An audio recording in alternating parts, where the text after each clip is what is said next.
calls me googly eyes. And you know you're beautiful, right? You know that? Even you are beautiful. I got bullied for wearing glasses. Share if you're against bullying. We put it out there, just took off. 3 million people have shared this post. Don't let bullies get you down. I stand with you. Our whole family's wearing glasses. I wear glasses and I'm proud. I even have the army on my team. All the kind comments brought my child joy. I don't feel thank you is enough. Thanks.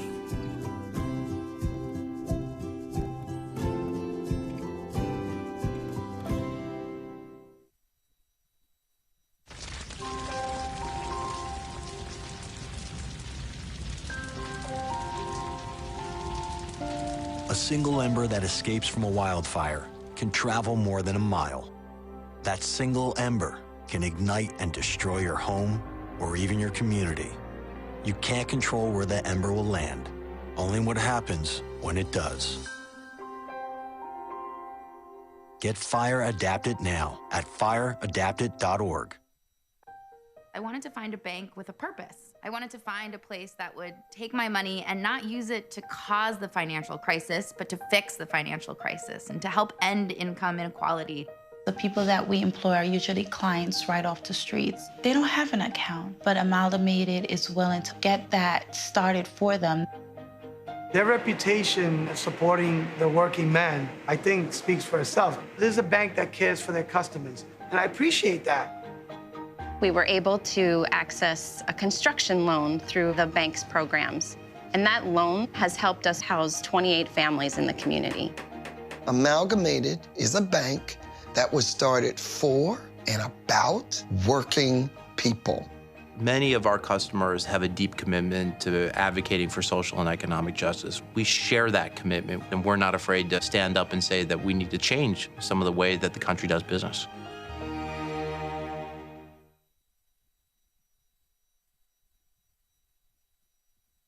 I grew up in the housing projects of Cleveland.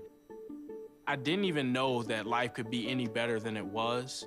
Education for me has been a way to get away from the agony of what was normal life. I want to be able to impact the community, not just look back on where I came from, but to reach back to where I came from and pull some people up with me. My name is David, and I am your dividend.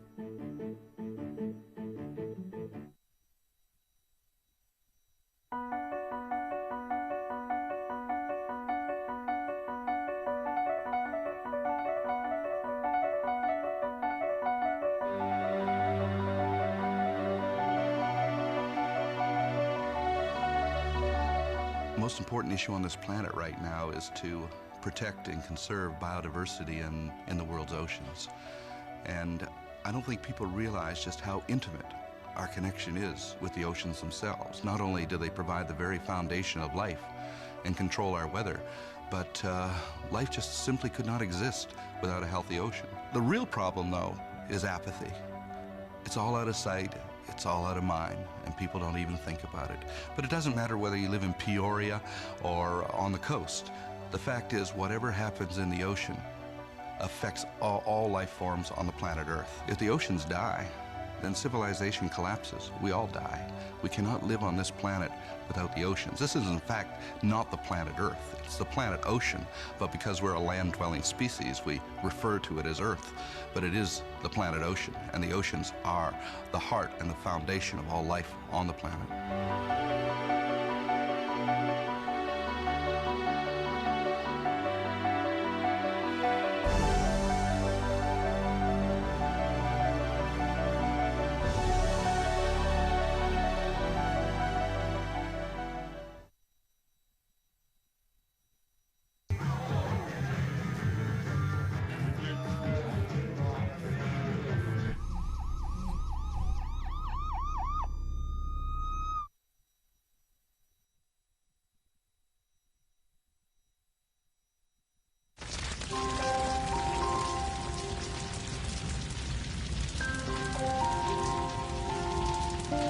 A single ember that escapes from a wildfire can travel more than a mile.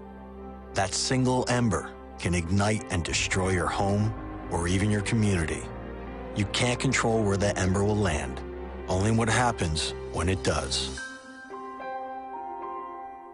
Get fire adapted now at fireadapted.org. Columbine. Virginia Tech. Tucson. Aurora. Fort Hood. Oak Creek. Newtown. Newtown. Newtown. Newtown. How many more? How many more? How many more colleges? How many more classrooms? How many more movie theaters? How many more houses of faith? How many more shopping malls? How many more street corners? How many more? How many more? Enough. Enough. Enough. Enough. Demand a plan. Right now. As a mom. As a dad. As a friend. As a husband. As a wife. As an American. As an American. As an American. As a human being. For the children of Sandy Hook. Demand a plan. No more lists of names. It's not too soon. It's too late. Now is the time. Before we all know someone who loved someone on that list. No more lists. No more. Who they might have been. No more. If we had just done something yesterday. It's time. We can do better than this. We can do better than this. It's time. It's time. It's time for our leaders to act. Demand a plan. Right now. Right now. You! Demand it! Enough. Enough. Enough. Enough.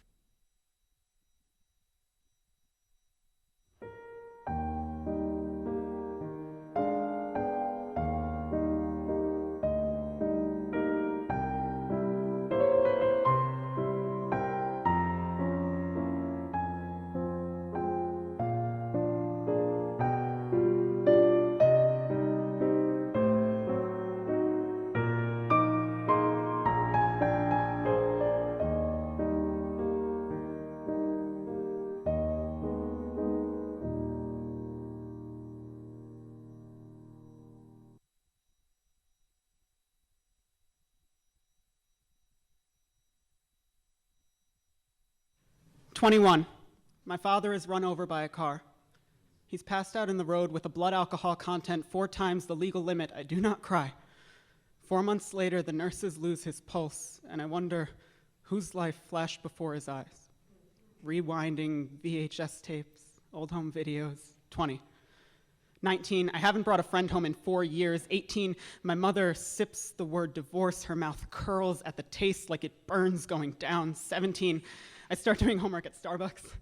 I have more meaningful conversations with the barista than with my family. 16, I wait for Christmas Eve. My brother and I usually exchange gifts to one another early. This year, he and my father exchange blows. My mother doesn't go to Mass. 15, I come up with the theory that my father started drinking again because maybe he found out I'm gay. Like, if he could make everything else blurry, maybe somehow I'd look straight. 15. My mother cleans up his vomit in the middle of the night and cooks breakfast in the morning like she hasn't lost her appetite. 15. I blame myself. 15. My brother blames everyone else. 15. My mother blames the dog. 15. Super Bowl Sunday, my father bursts through the door like an avalanche, picking up speed and debris as he falls. Banisters, coffee tables, picture frames, tumbling, stumbling. I find his AA chip on the kitchen counter. 14. My father's been sober for 10, maybe 11 years. I just know we don't even think about it anymore. 13. 12. 11, Mom tells me Daddy's meetings are for AA. She asks if I know what that means. I don't. I nod anyway. 10. My parents never drink wine at family gatherings. All my other aunts and uncles do. I get distracted by the TV and forget to ask why. 9. 8. 7. 6. I want to be Spider-Man. Or my dad. They're kind of the same. 5. 4. 3, I have a nightmare. The recurring one about Ursula from The Little Mermaid. So I get up. I waddle toward Mommy and Daddy's room, blankie in hand. I pause. Daddy's standing in his underwear, silhouetted by a refrigerator light. He raises a bottle to his lips. 2. 1. 0. When my mother was pregnant with me, I wonder if she hoped, as so many mothers do, that her baby boy would grow up to be just like his father.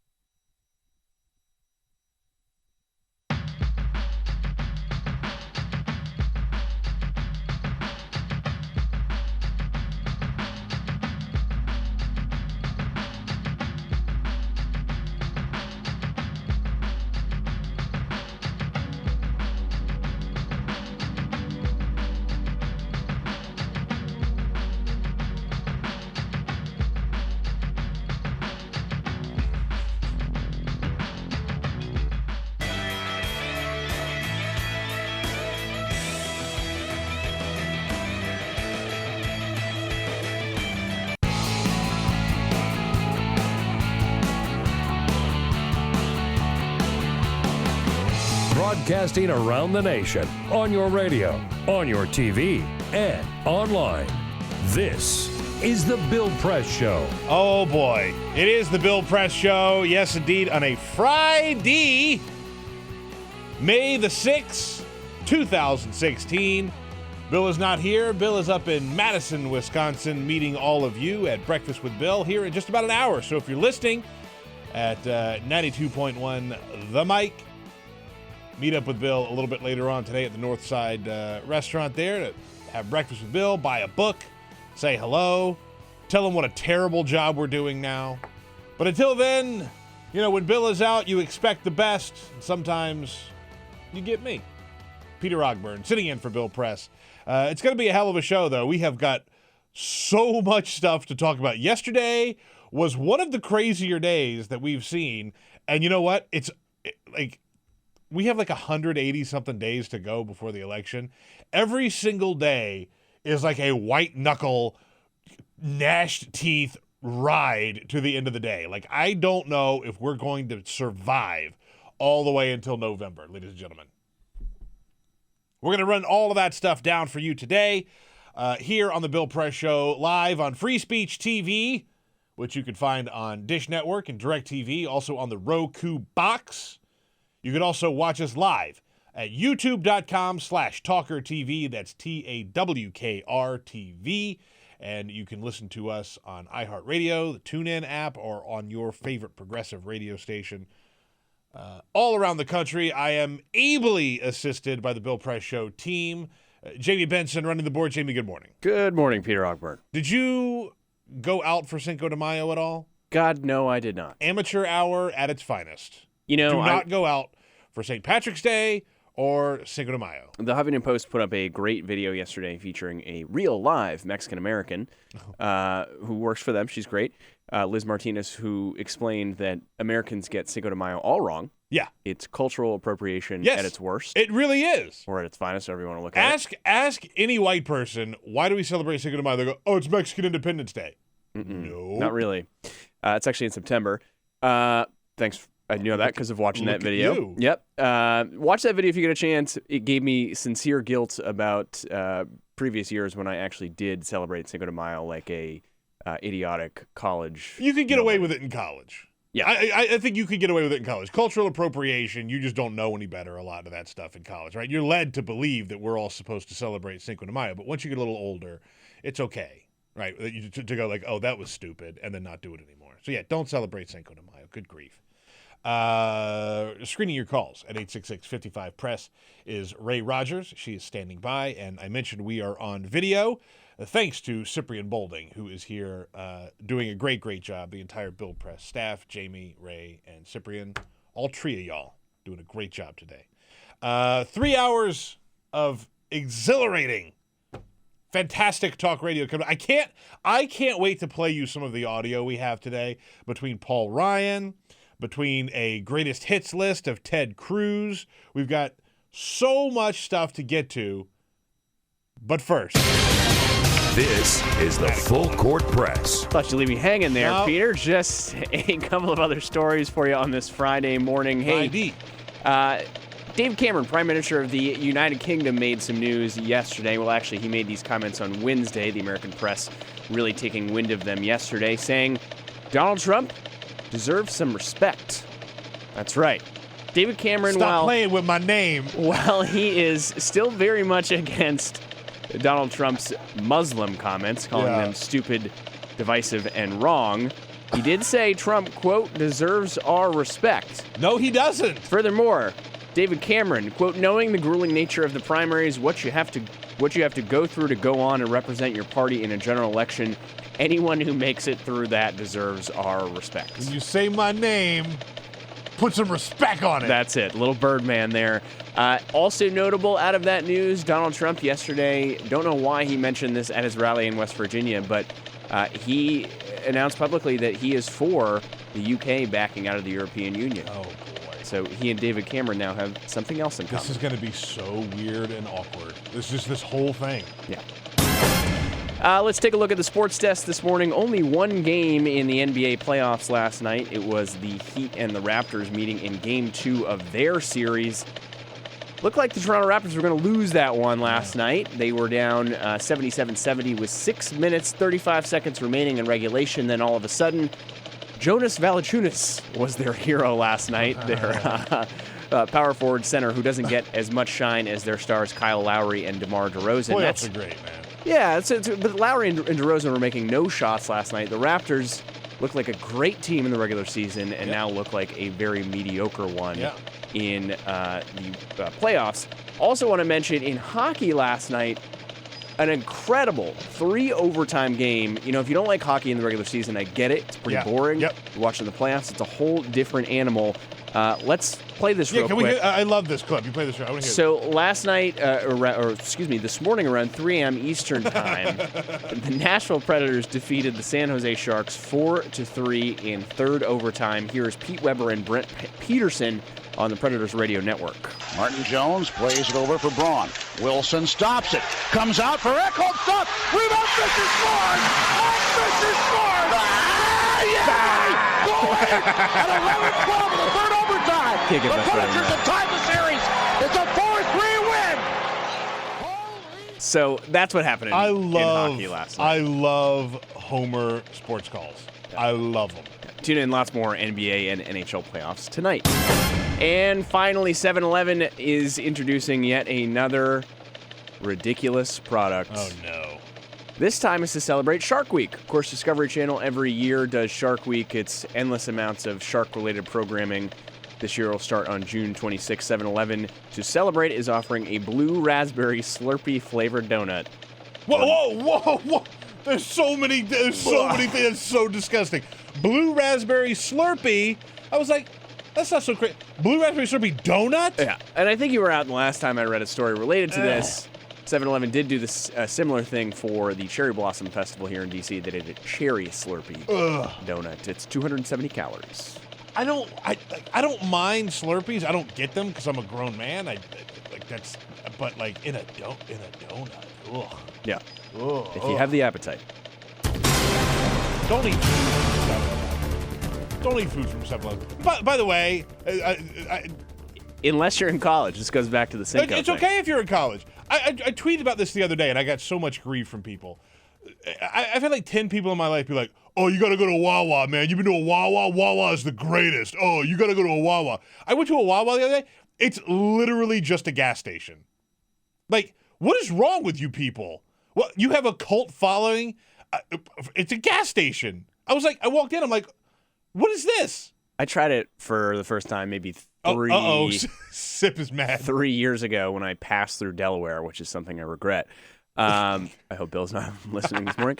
But it's just an average sub. What is it? And then the same thing with Capriotti's. Sure. Which just recently expanded to D.C., also a Delaware sub shop. Yeah. Something a little suspect going on there. Yeah. Joe Biden's favorite sub. Biden funneling businesses in here. It was a bad sub. Yeah.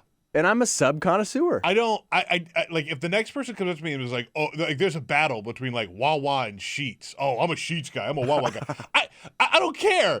I get my gas wherever. It's a gas station, guys. Are we really going to debate over which gas station serves the best food? It's like that National Lampoon's movie. Hey, hand me that sandwich we got at the gas station. I'm hungry enough to eat a sandwich we got at a gas station. Personally, I prefer Exxon taquitos. Oh man, don't eat the food at gas stations, guys. Don't eat the food at gas stations. All right. What a day yesterday. I mean, America is sort of settling into the fact that Donald J. Trump is the Republican nominee for president. That's it. It's over. It's a done deal. He will be the nominee. And Republicans are sort of falling all over themselves to figure out, oh my God, what are we going to do? Are we going to support him? How are we going to line up? You have a lot of people who are lining up to support Donald Trump. John McCain, who was ridiculed by Donald Trump for being a loser because he was shot down in Vietnam and captured. Donald Trump made fun of him for being captured, for being a bad troop, for being bad at what he was doing. John McCain has come out and said, I'm going to vote for Donald Trump. Mitch McConnell, I mean, right on down the line, you got a lot of people who are saying, we're going to vote for Donald Trump. Notable that Mitt Romney, George H.W. Bush, and George W. Bush have all come out and said, we will not show up to the convention. We cannot support Donald Trump. And that's fine. They're like, I guess you could consider them old guard of the Republican Party, right? Like, so it doesn't totally blow my mind that Mitt Romney and George W. Bush and George H.W. Bush are not going to support Donald Trump. That doesn't really surprise me. I think it's curious. I think that you have to have some sort of legitimate candidate or legitimate face of the party out there supporting Donald Trump to make this whole thing work. But to me, the most interesting part of this whole story is Paul Ryan, the current Speaker of the House.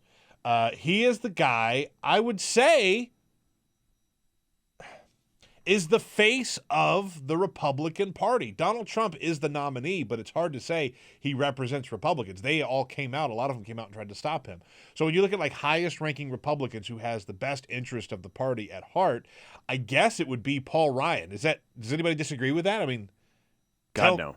Right. I mean, it's him, right? He's the guy that they want if there was a chance of brokering this convention. If Republicans had their way, it would probably be Paul Ryan. And so Paul Ryan went on CNN with Jake Tapper yesterday, and he was asked whether or not he was going to endorse Donald Trump. To be perfectly candid with you, Jake, I'm just not ready to do that at this point. I'm not there right now, and I hope to, though, and I want to. But I think what is required is that we unify this party. And I think the bulk of the burden on unifying the party will have to come from our presumptive nominee. Okay, now you're going to have to listen very carefully to this next clip from Paul Ryan, because what he is saying is, I really, really, really, really, really want to support Donald Trump, but I really need him to give me a reason. So he's saying basically, I can't support him right now, but you better be damn sure that he will support Donald Trump in the end. He just needs Donald Trump to come around a little bit. I hope to support our nominee. I hope to support his candidacy fully, and I want to do that. But right now, just I got to tell you, Jake, just being candid with you, at this point, I'm just not there right now. He's just being candid with you, Jake. You know, Paul Ryan's just a candid guy. We're just buds. So if you listen to what he's saying, I really want to support Donald Trump, but I just can't because politically I don't think I could survive it. That's the message from Paul Ryan there, which I don't necessarily think is the worst thing in the world. At least he's taking a stand and saying, if you're going to be the nominee, you can't be an absolute lunatic. I'm sorry, Peter. Have you read The Art of the Deal? Donald Trump does not compromise. It's funny you mentioned it. It's my second favorite book. You know what my first is? The Bible? The Bible. There it is. So Paul Ryan, I think, has sort of opened the door for Republicans to say, I would like to support Donald. This is the blueprint, right? Because the media wants Republican candidates and Republican elected officials to say, I support Donald Trump or I don't support Donald Trump. That's what they want, right? That's their job. That's what, and I'd like to know that too. Do you support Donald Trump or do you not support Donald Trump? Tell us now on the record, are you going to run with him or run away from him? And Paul Ryan has given a little bit of cover for Republicans to come out and say, well, we have some problems with Donald Trump. We'd like to hear him change a little bit. Joe Scarborough on his Morning Zoo show that he does was talking about Donald Trump and how he can't quite vote for him yet. He wants to see him sort of make a turn, and he specifically cites the whole ban on Muslims. He's stuck by the Muslim ban. Yeah. That's a loser. It's a loser with the majority of Americans, and you've got Republicans like me. I'm not going to vote for a guy. I thought I'm not going to vote. Do something. Okay, well, that's what he's got to do. He's got to make the turn and say, okay, this is a system we can put in place where we can get Muslims, allow Muslims to come into America, but maybe not from Syria if they don't have the proper. But he's got to start making turns like that. So that's his disqualifier for Joe Chauncey Scarborough. That's the disqualifier there, right? The Muslim ban. And so you're going to see Republicans try and push Donald Trump to not being so bombastic. And I don't think that's going to work. But my question to you at 866-55-PRESS, 866-557-7377, is how Republicans are going to either run with or run away from Donald Trump, and whether or not that will hurt them. Because I have to tell you, Mitt Romney, George W. Bush, George H.W. Bush, all these establishment Republicans saying they're not going to vote for or run with Donald Trump, that helps Trump. That helps Donald Trump. Paul Ryan, I think, distancing himself from Trump, I also think that kind of helps Trump. These are the people that Republicans are tired of having represent them. You understand what I'm saying?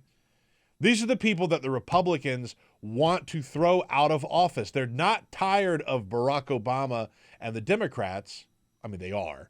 But they're also tired of their own party screwing them over. You look at any exit poll, that's always the numbers on their own party are in the tank because they feel betrayed. And so if Donald Trump has to break those eggs to make that presidential omelet, they're okay with it. And I don't think it's going to slow them down. You tell me, 866-55-PRESS, 866-55-77-377, 557-7377. My name is Peter Ogburn, sitting in for Bill Press today. We will take a very quick break, and we'll be right back. On your radio, on TV, and online. This is The Bill Press Show.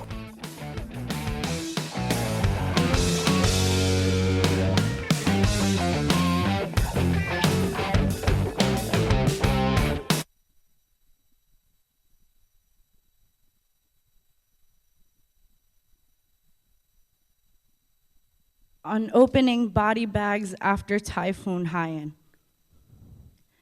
I can only imagine it like unearthing a scab. Zipper breaks open one by one. Mothers trying to dig through themselves an umbilical cord to lend life to a limp ghost. There is not enough relief here to hide the scent of what this child used to be. The coconut trees are not high enough to see over the inside out that was made here. Bags do not have the honor of being called burial plots. Churches ain't supposed to be mausoleums. Tacloban was morphed into ground zero. And I watch this while it snows in Madison, Wisconsin, a place where it's easier to live as a rodent than it is to be a colored person. This place drowns my people in a different way. I inhabit both places like jigsaw corpse trying to find itself whole. These brown boys in Tacloban aren't my cousins, but I want to carry them to safety. These brown girls in Tacloban aren't my daughters, but I want to tell them they're still growing after this choking, but I'm still an ocean away, a language farther from root, a skin tone lighter than the sand, born there, raised here, home nowhere. To watch this storm is a sorry excuse for mourning. It is to need the sun desperately. It is to realize that your body is in one country while your grief is in another. To look at your house, walk to a river, and come back to no house is to be Filipino. To look at your motherland hurting from a TV screen is to be Filipino American. To watch my islands through the blue eyes of Anderson Cooper is the most American I have ever felt, but I still cry for them And I still pray for them because God tried to make them Atlantis before they were ready to be a myth just yet, because rebuilding is the Filipinos' most intrinsic muscle memory but most painful trauma, because relief is just a word whose Tagalog translation I don't even know, because this poem is all I can give for my country bleeding in salt water. Hail Mary, full of grace, the Lord keeps trying to drown us. Hallowed be thy bodies. Thy kingdom come down in waves and winds, on earth as it is destroyed. Take us this day our daily rations, and forgive those who have tried to kill us, as we forgive those who have tried to kill us. Holy Mary, Mother of God, pray for us whose skin has always meant sin now, and at the hour of our death. Amen.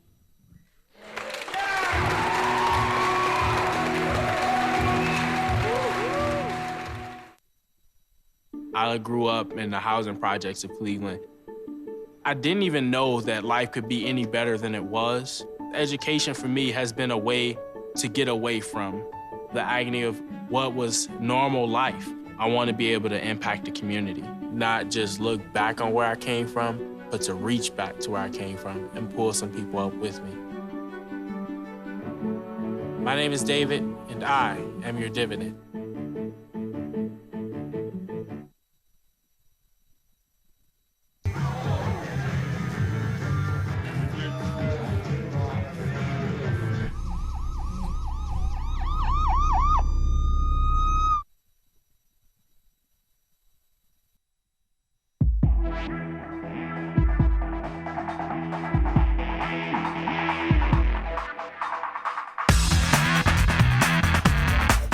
This is the Bill Press Show. 866-55-PRESS, 866-557-7377 is our phone number. The question to you is actually pretty simple. The GOP establishment is not quite ready to embrace Donald Trump. George W. Bush, George H.W. Bush, Paul Ryan, Mitt Romney, none of them will support Donald Trump as president, as the presidential candidate. They won't embrace him as the candidate yet. I think that they will eventually get there, but my take on all this is it doesn't matter. Donald Trump is bigger than the Republican Party. Donald Trump is bigger than Fox News. He's bigger than Megyn Kelly. He's bigger than Meet the Press and that staid Sunday tradition of making the rounds on the Sunday shows. No, he's in control. Y'all, do you not see this? He calls in on his phone to places that they wouldn't even let if Barack Obama told Meet the Press, yeah, I'll be on your show. Got to be on the phone, though. They'd say no. Tell me I'm wrong. They would say no. They would turn down the president of the United States. Lester Holt did an entire broadcast of the NBC Nightly News from Trump Tower the other night, just so he could get a live interview with Donald Trump.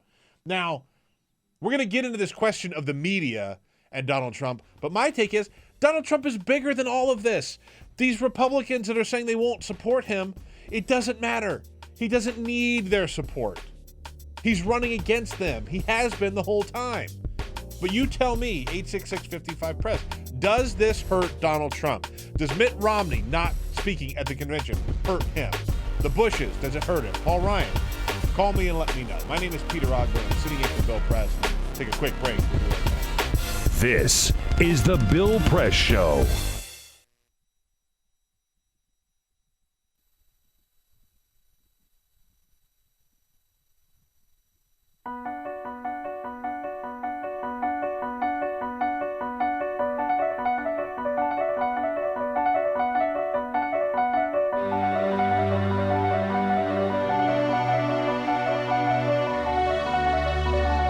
The most important issue on this planet right now is to protect and conserve biodiversity in the world's oceans. And I don't think people realize just how intimate our connection is with the oceans themselves. Not only do they provide the very foundation of life and control our weather, but life just simply could not exist without a healthy ocean. The real problem, though, is apathy. It's all out of sight, it's all out of mind, and people don't even think about it. But it doesn't matter whether you live in Peoria or on the coast. The fact is, whatever happens in the ocean affects all life forms on the planet Earth. If the oceans die, then civilization collapses. We all die. We cannot live on this planet without the oceans. This is, in fact, not the planet Earth. It's the planet ocean, but because we're a land-dwelling species, we refer to it as Earth. But it is the planet ocean, and the oceans are the heart and the foundation of all life on the planet.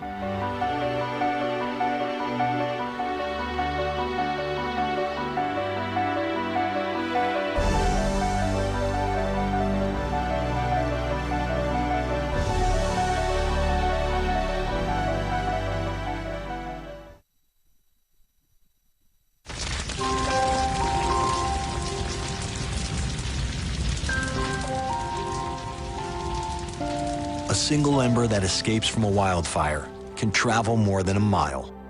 That single ember can ignite and destroy your home or even your community. You can't control where that ember will land, only what happens when it does. Get Fire Adapted now at fireadapted.org. Columbine. Virginia Tech. Tucson. Aurora. Fort Hood. Oak Creek. Newtown. Newtown. Newtown. Newtown. How many more? How many more? How many more colleges? How many more classrooms? How many more movie theaters?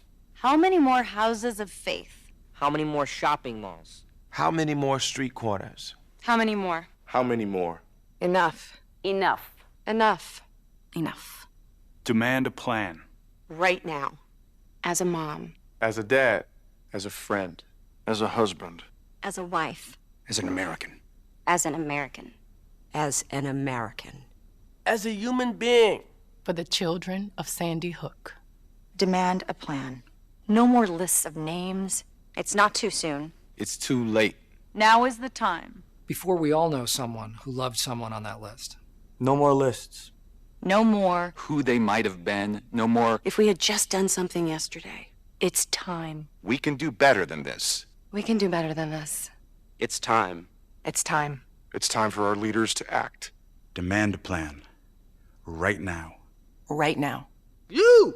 Demand it! Enough. Enough. Enough. Enough.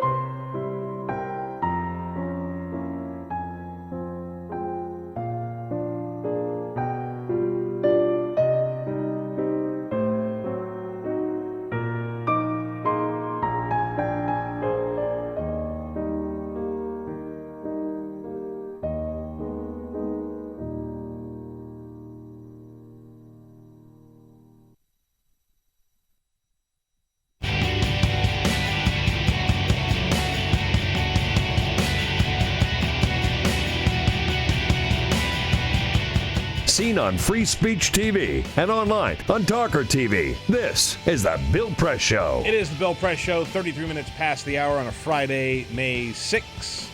My name is Peter Ogburn. I'm sitting in for Bill Press today. Talking about Donald Trump versus the GOP establishment, a clash of the titans, if you will. By the way, I said earlier, Jamie, your story about the blue raspberry Slurpee donut. I said, like, I don't drink Slurpees now because I'm an adult. Phil says, you don't get Slurpees because you're adult. You're an adult. What the hell does that even mean? I think it's pretty clear. As a kid, that sounds appealing, all that sugar and all fake fruit juice. But I don't want to drink that as a grown-up. It does sort of make me nauseous, but I will say the one drink that I will still drink as an adult is a slush puppy. Did you ever have a slush puppy down in the South? Oh, I used to have those. I think it was maybe more of a Northeast thing, but no, we had them in the South. We had it was a big slush puppy. The little dog in the sweater, the green and or the blue and red sweater. Yeah, we had. It's more like almost like an Italian ice drink versus like a. It's different than a Slurpee. Foamy, whatever thing. Yeah. Although still, I can't bring myself to do either one of those these days. It's just too much sugar. Yeah, I don't drink regular soda. And when I do drink soda, I drink diet soda. Yeah, so. That's what I mean. That's all I mean. You can't be doing those as an adult. You get sick. On the Trump versus the GOP fight, David in Detroit, Michigan. Hello, David. What's happening? Hey, I'm already seeing it with my state rep, unfortunately, is a Republican, and I got a brochure in the mail. And what they're already doing is now we're going to have a new Republican president, Donald Trump, and they're blaming their inactions and lack of governance on the president and the Dems. So they won't own up to any of their own actions. What they'll do is they'll come out and they'll say, all you got to do is vote for Donald and me, and by golly, we'll get things done. Yeah. It's what's funny to me about this. I watched CNN yesterday, and they had Sean Spicer, the talking head for the Republicans, on for like 30 painful minutes. And they're trying to make Wolf Blitzer the attack dog, right? Like, Wolf will go after this guy. And that's just not what Wolf does. But they had him on forever. And he was acting so shocked that we would expect the Republicans to line up behind their nominee in lockstep after he gets the nomination. And it's like, yeah, dude, that's how it works. That's how it has worked. That's what we've expected. Because that's what happens. And so he was like, oh, we got to have time. We got to have time to get used to this nominee. And we've got to, sure, there are going to be growing pains. And it's only been 48 hours since we discovered that he was going to be the presumptive nominee. And you can't expect us to just all line up behind him. Of course we do. That's how politics works, you dope. It's like, he's the candidate for the GOP, for the Republican Party. Of course, we expect the Republicans to line up behind him. Just like whether or not Bernie gets the nomination or Hillary gets the nomination, we will all line up behind that person, okay? That's how politics works. So don't say like, oh, well, we've got to sort of get used to each other here and we've got to find some common ground. Donald Trump doesn't give a ripe F about what you think about the party or the traditions of the party, and he's not going to come around on your ideas to be a more palatable candidate. It's just not going to happen. So stop acting like that's a winnable fight for you, right? You guys, as Republicans, you guys lost this fight a long time ago, all right? You could have won against Donald Trump, but you chose not to fight him. You chose to harbor those terrible garbage feelings that a lot of Americans have towards their government and put it into human form as Donald Trump ... candidate for president. And Republicans made that happen. All right? So this is all chickens coming home to roost, man. I have no sympathy for the Republican Party who are like, this is unconscionable. I can't believe this is happening. Mitt Romney can go sit on it and spin. This idea that he's going to now get so high and mighty. Oh, Donald Trump, I'm going to skip the nominating convention in Cleveland. The quotes he said, about Donald Trump and divisive and scary rhetoric and all these things that he said about him. He's been throwing that out there for years. And you, Mitt Romney, went out and begged for his endorsement. What changed, man? What changed, dude? Donald Trump is who we thought he was, right? He's exactly who we thought he was. So he didn't change. So quit acting like you're going to make him change. You're not going to do it. You guys couldn't even control your own party. You couldn't keep your own house in check. And now he's a bad guy. Here's the thing, a question I really have for you all at 866-55-PRESS. How do we beat Donald Trump? Because I've heard from too many people, thank God he's the nominee and not Ted Cruz. I got to tell you, Ted Cruz is a lot more beatable than Donald Trump. Donald Trump has a group of people who are not Democrats, who are not Republicans. They are just Trumpkins. And they will vote for him no matter what. And he'll pull a little bit from either party. I really do think that.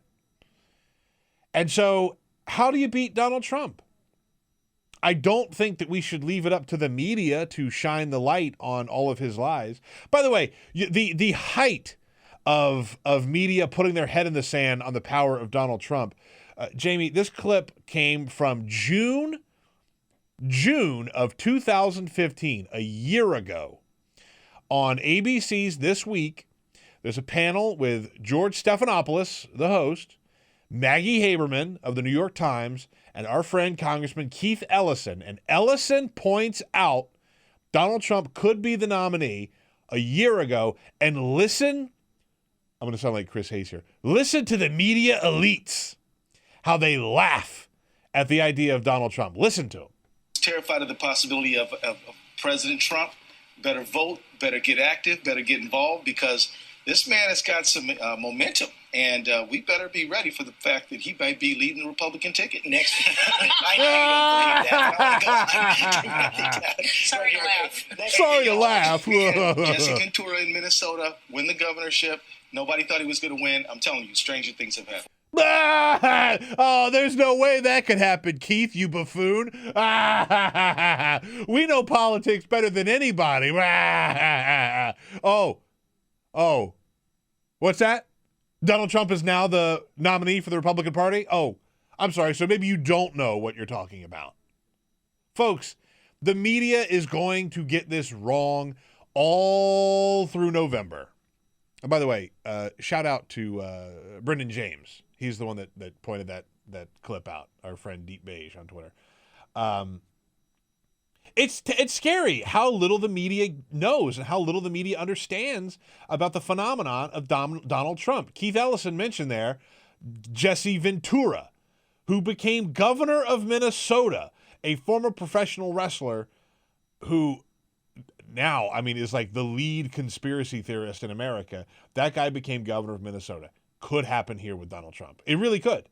It really could. And as long as you have these members of the media falling over themselves to line up behind Donald Trump just so they could get that exclu with him, it's going to keep happening. People are still they still like what they hear Donald Trump say. We talked about it yesterday. I talked about it earlier today. I'm going to mention it again. Lester Holt. You want to get a live interview with Donald Trump for 8 minutes? Great. Have someone there to interview him, throw it back to the studio, whatever. You don't do your entire broadcast from Trump Tower, which is what Lester Holt did the other night. That's embarrassing. Well, maybe NBC saved some money on the lights in their studio, and they might need it. It's a good point. I didn't think about that, Jamie. He could probably use it. So what I'm getting at here is, how do you beat Donald Trump? How do you fight fire with fire? How do you rebuke Donald Trump, all of the bad stuff he said? Clearly, he doesn't need the Republicans. The Republicans, even if they were to come out swinging against Donald Trump, I don't think that would hurt him necessarily. And I'm not saying that he's a shoo-in for the presidency, but I think that we underestimate him at our own peril. So how do you beat Donald Trump? What do you do? The Democrats are floating this idea now. They're all calling him Dangerous Donald. Really? This is the best we can do, huh? This is what millions upon millions of dollars of campaign consultants get you. Oh, we're going to call him Dangerous Donald, and everybody will get the picture then. Nope. I don't know how you beat him. I'm not saying that I know how you beat him, but I'd like to hear from you at 866-55-PRESS, 866-557-7377. That is our phone number. Please give me a call. I'd love to hear from you. My name is Peter Ogburn. I'm sitting in for Bill Press. Your calls coming up next. Your place to talk about the 2016 election. This is the Bill Press Show.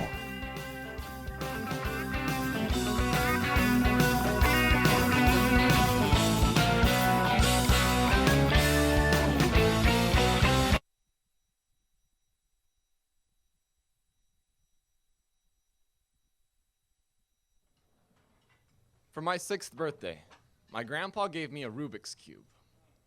I'll always be able to remember its edges, hold it in my hands, heft the weight of an overwhelming problem. I remember him telling me about it. How Rubik's Cube has 43 quintillion, 252 quadrillion, 3 trillion, 274 billion, 489,856,000 possibilities. He told me it can be really confusing sometimes. But to look at the center squares as a reminder of what color each side should be. Shift. We're celebrating his 50th wedding anniversary. He and Grandma are dancing a dance that only fragile legs and wrinkled hands know how to. That type of happiness took him 70 years to earn. The white side of the cube is solved. Shift. He tells me about how he met Grandma. His college friends had a sunset picnic. She was there, as beautiful as an unsolved puzzle. She was a red-headed scramble on an orange tile sky. Shift. The walls of the hospital are blue. The nurses explain that his memories had become jumbled. Strangers in family portraits, pictures with mismatched faces. Alzheimer's has made his mind into a Rubik's Cube. Shift. He's a highway patrolman. His car is white. No, it's blue. He worked there for 30 years. Some nights he still does. Time is a complicated algorithm. Shift. The pills he holds are yellow and red and green. The weight of their color causes his hand to drop. I try to shift his tiles back into place, but people don't have center squares. His mind is a hospital bed divided by 0. Shift. My sister's wedding is white, but he doesn't know why. Shift. World War II is every color. The South Pacific is blue. The islands are green. There is so much red. Shift. Grandpa, table, cube, name, scramble, California, guitar, grapefruit, highway, wedding bell, war, stick shift rifles, South Pacific mirrors, shift, shift, shift, shift, shift, shift, shift. The temperature of his hands is blue. Death is colorless. I will always remember his edges. Hold him in my hands, heft the weight of an overwhelming problem. I was unable to attend his funeral. I never found out the algorithm to solve him. A Rubik's Cube has over 43 quintillion possibilities. A casket only has one.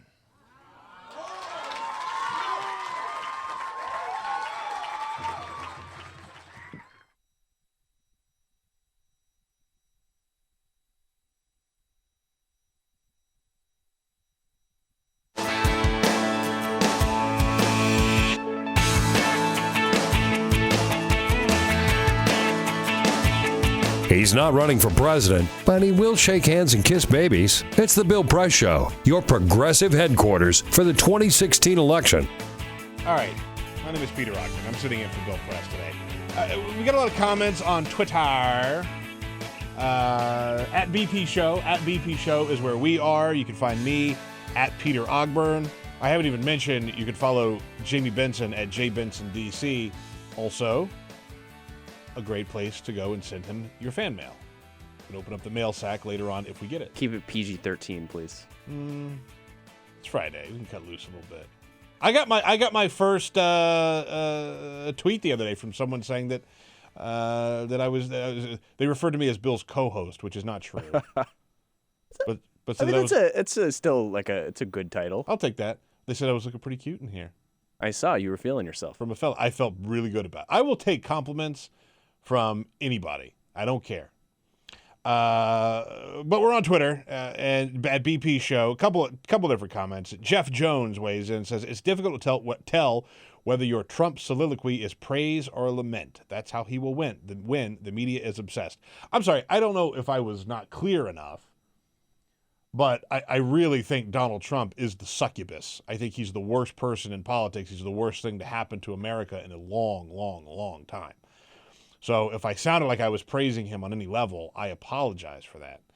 But you do have to stand back in a little bit of awe at what he has done to politics.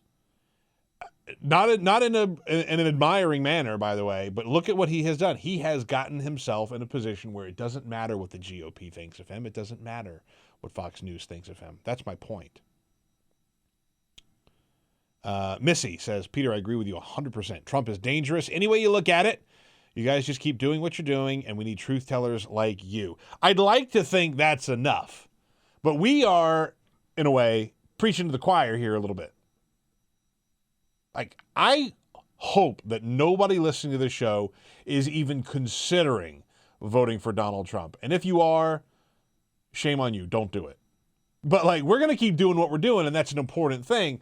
But at the same time, like, mainstream media is treating him like such a legitimate candidate that I don't know how you actually beat him. Matt in Chicago, Illinois. Hello, Matt. Morning, Peter. How are you doing? I'm well, sir. Thank you for calling. Hey, listen, I think the way that you go about beating Donald Trump is not really overly difficult. I've never met or seen a businessman who's more unprepared for an interview or issues as he is.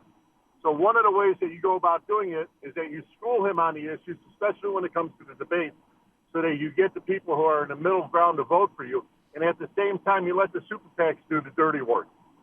You know, the super PACs, it's fun. Isn't it funny how we were stressing over this election and the influence that the super PACs were going to have on this election, right? Like, they really haven't played much of a part yet. But, if there's anybody who knows how to use the super PACs to their advantage or use big political money to their advantage, it is Hillary Clinton. So Cam Joseph from the New York Daily News was in here yesterday. He said, we're about to see the nastiest election of our lives. And I think he's right. It is going to get really ugly. It's going to be a long, hot summer. It's going to be a long, hot summer. That is absolutely right. Gene from Newport Richey, Florida. What's happening, Gene? All right, buddy. Let me tell you, correspondence spinner, by the way. Yeah. Speaking of compliments, you looked marvelous. My man. My man. I'm telling you, you look like the oldest guy at the prom. But anyhow. That was a good time. You like that, huh? They pound on you a lot. I know. I can tell you something. I know him. Yeah, and then it was like boom. Yeah, I had that's the first time I wore a tuxedo in years, and I had been overserved a little bit at the party, and so I think because I'd been overserved, I was laughing. I understand they can't overserve you, but anyhow, let me get to my point. Number one, I think anyone that makes a prediction about the upcoming election needs to go sign up at Bellevue. Yes, because exactly. They've all been proven wrong. Totally. Number two, yesterday, Donald Trump announced his national campaign chairman. Yeah, I saw this. And he is the guy that made billions off the raping of IndyMac Bank and like 50,000 homeowners. Yeah. They put in a little bit of money and got out a lot of money, and the government backed them up. And number three, there was one person that could have stopped Donald Trump, only he's not around anymore. Who's that? Do you remember Tim Russert? Oh, man. Gene, that's an excellent point. There are no Tim Russerts left in the media. There are not. There just aren't. There just aren't. I'm sorry. He would have gotten him on that show. He would not have taken a phone call. And Tim Russert had enough pull where he could have gotten Donald. If Donald Trump wanted to be serious about running, he would have had to show up. Yeah. And Tim Russert would have surgically dissected that man every week on TV. That's the call of the week right there, Gene. That's an excellent point. Yeah, Tim Russert would not have suffered Donald Trump and his foolishness. There would not have been a phone call and to meet the press as with Tim Russert as your host. That would not have happened. That's a good point. And by the way, he referenced that guy, Steven Mnuchin, I believe the guy's name is, Donald Trump's new head of finance. He is an ex-Goldman Sachs partner. He's a Hollywood financier and a former Hillary Clinton supporter. So if you've got people jumping ship from Hillary to Donald Trump, that's scary. Like, legitimately scary for what could happen in this race. 53 minutes past the hour. My name is Peter Ogburn. Sitting in for Bill, the very handsome Peter Ogburn, I might add. According to Gene, I just report what I hear. Peter Ogburn, sitting in for Bill Press. We'll be right back. Connect with the Bill Press Show on Twitter. Follow us at BP Show and tweet using the hashtag WatchingBP. This is the Bill Press Show.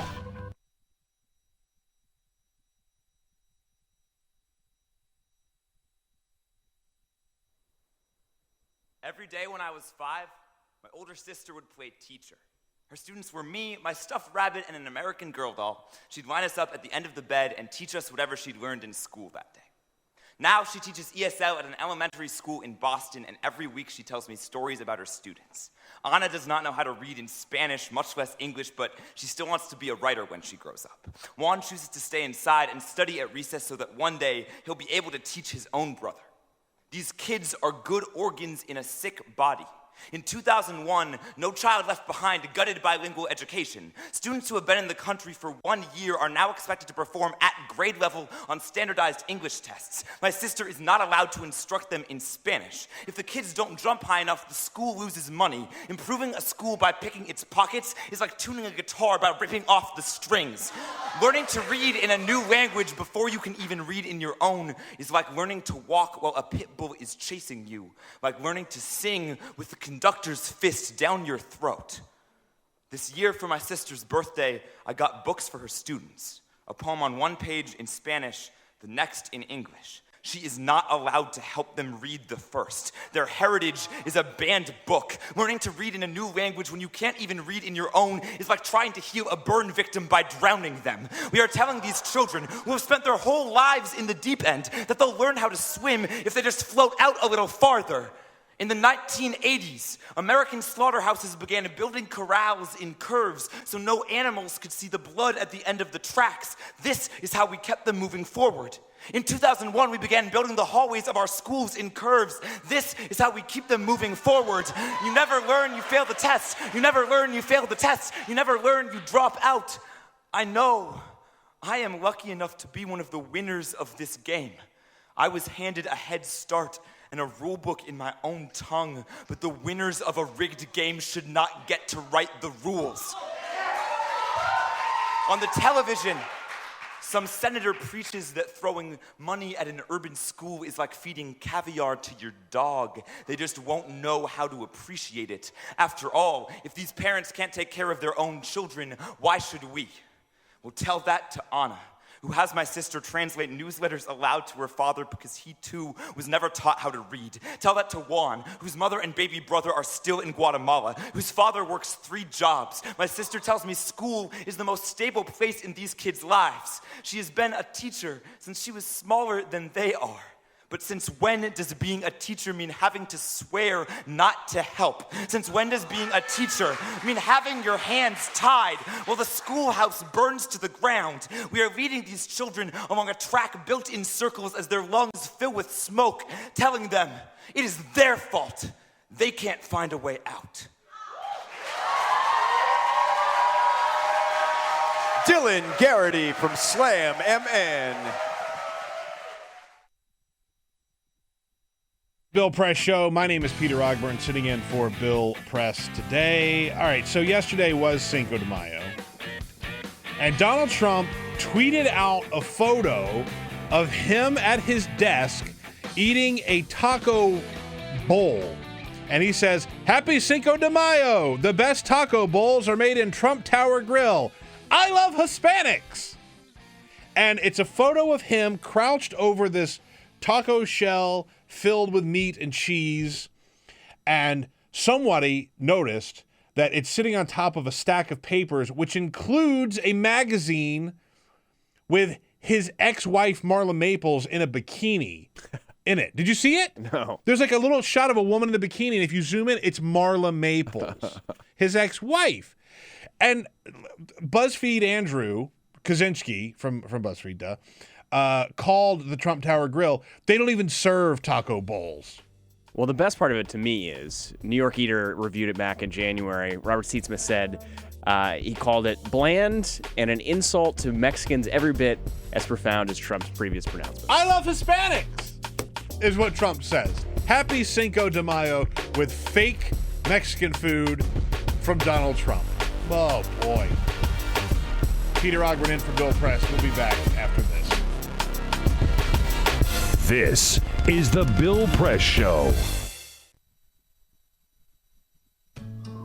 You wouldn't let money just blow out of your house. So when your AC or heater is on, make sure the doors, windows, and fireplace flue are shut tight. If you're headed out, turn down the AC or lower the heat by 10 degrees. And always keep your water heater set at 120. A little bit of common sense goes a long way. Get more great tips at energysaver.gov. So, I'm kind of new here, but I've noticed a trend. My human does this funny thing where she goes around and gets all my toys, and then she hides them in that basket by the door. but it's always the same basket, and it's always in the same place. And then she acts so surprised when I find them, but, she's putting them in the same basket again. It's like, hello, that's where you put it last time. You were the worst at hide and go seek.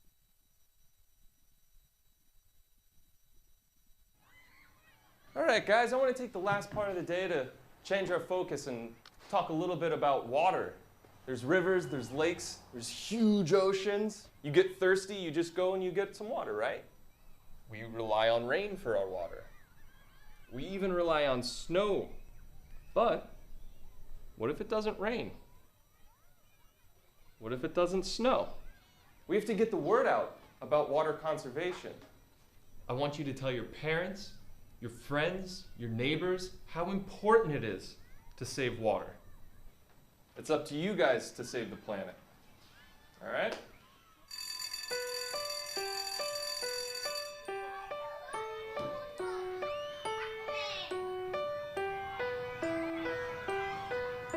What if it doesn't rain?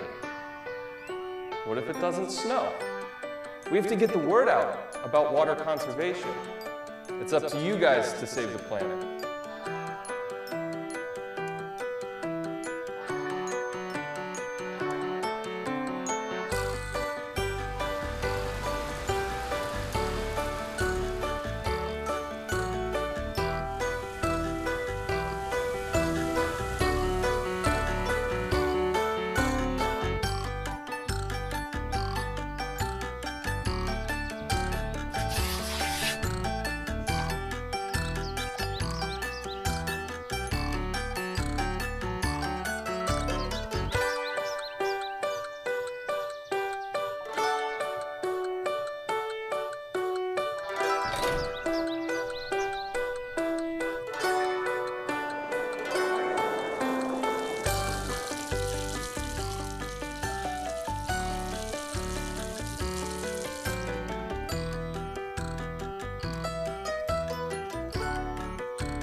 Hi, I'm Mark LaFleur, and I produced the short film you just watched called Aquaforce. California is experiencing one of the worst droughts it's ever had, and now, more than ever, it's important for everyone to do their part to help conserve water. The reason I made this film is because I wanted to make something fun and informative that would get people talking about the California drought. Obviously, this is an important issue because we have a limited amount of clean drinking water. I think it was very important to let people know, especially young people, that this is an important resource, maybe our most important resource, and it's something that we can't take for granted and we certainly can't waste. I really wanted this to be something that children would respond to. The kind of thing that any kid anywhere in the world, no matter what language they speak, could understand the story and be entertained by it and leave it knowing that this is something important, that if they didn't already know about this, that it's now going to be a part of the way that they think about water, the way that they live life, and that it's something that they'll share with their friends. The fact that they watch this video once or twice and they immediately understand that water is important, that's it. That was the whole point of this thing, to get it into the conversation, to make it something that kids are thinking about, talking about, that they're aware of, and that they know is important. This project was self-funded, so we relied on the support of our community to make it happen. It was pretty amazing to just have our neighbors, our friends, and our coworkers come together and volunteer their time and their homes and their kids to make this thing happen. Thanks for checking out the video. Keep the Aquaforce going, and thanks for watching Free Speech TV.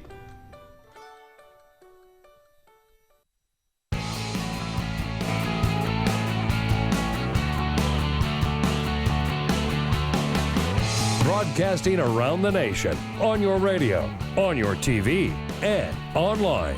This is The Bill Press Show. Yes, indeed, it is The Bill Press Show. My name is Peter Ogburn, sitting in for Bill today on this Friday, May 6th. Happy almost weekend, man. I'm excited for the weekend.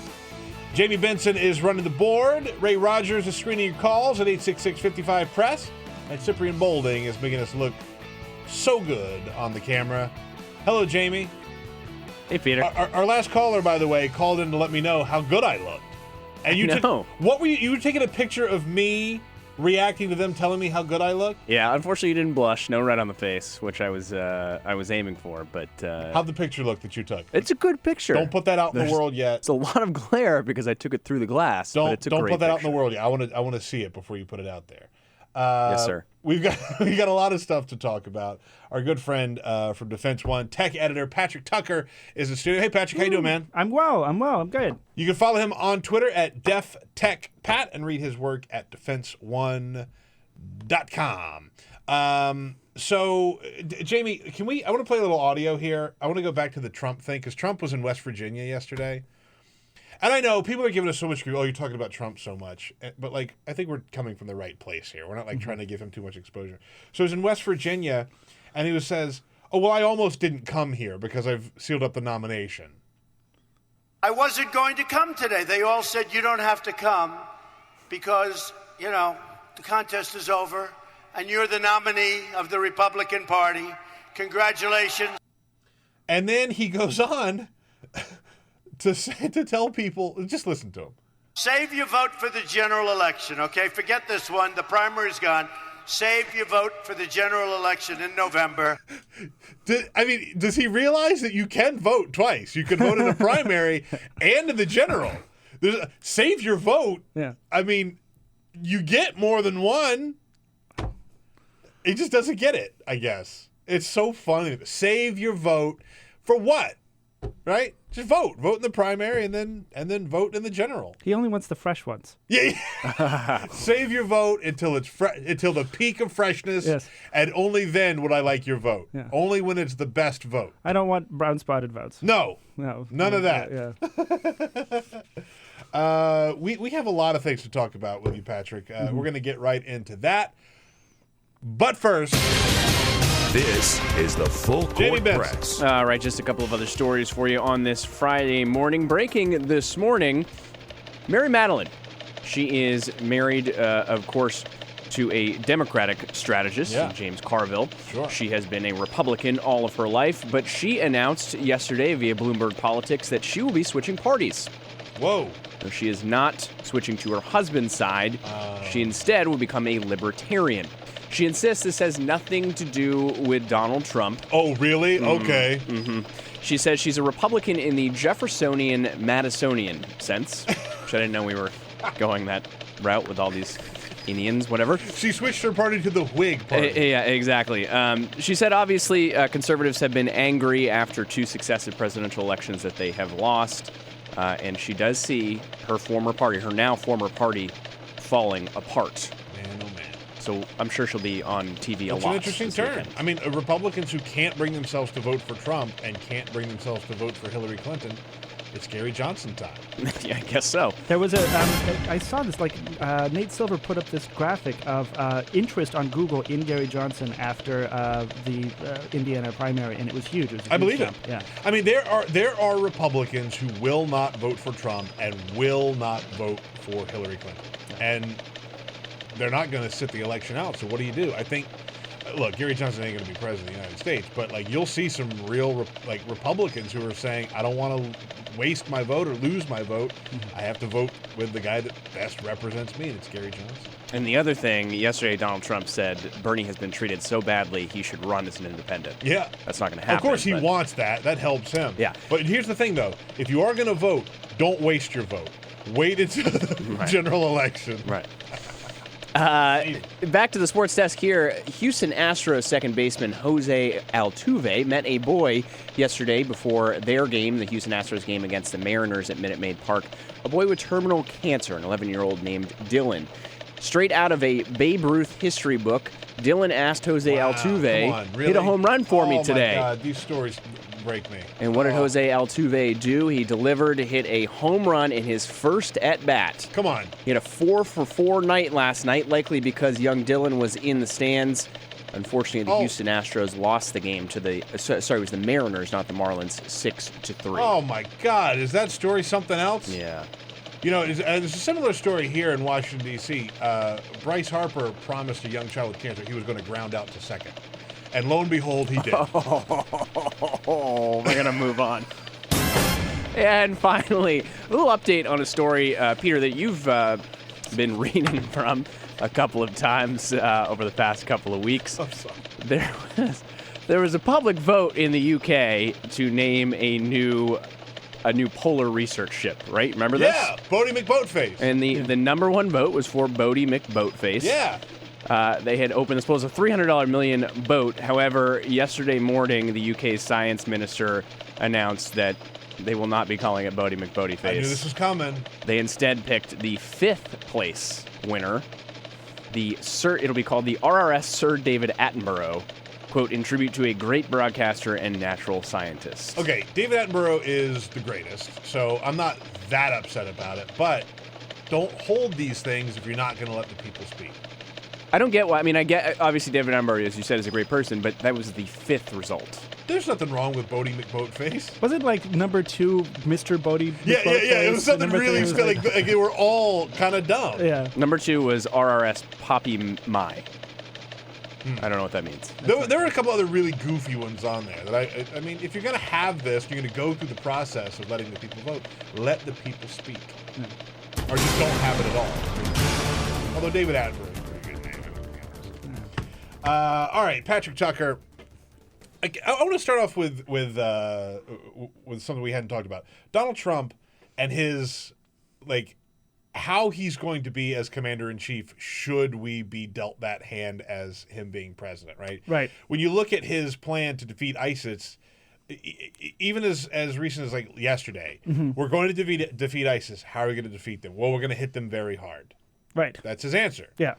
Is that a workable solution at all, or are we seeing any glimpses of what it's actually going to be like?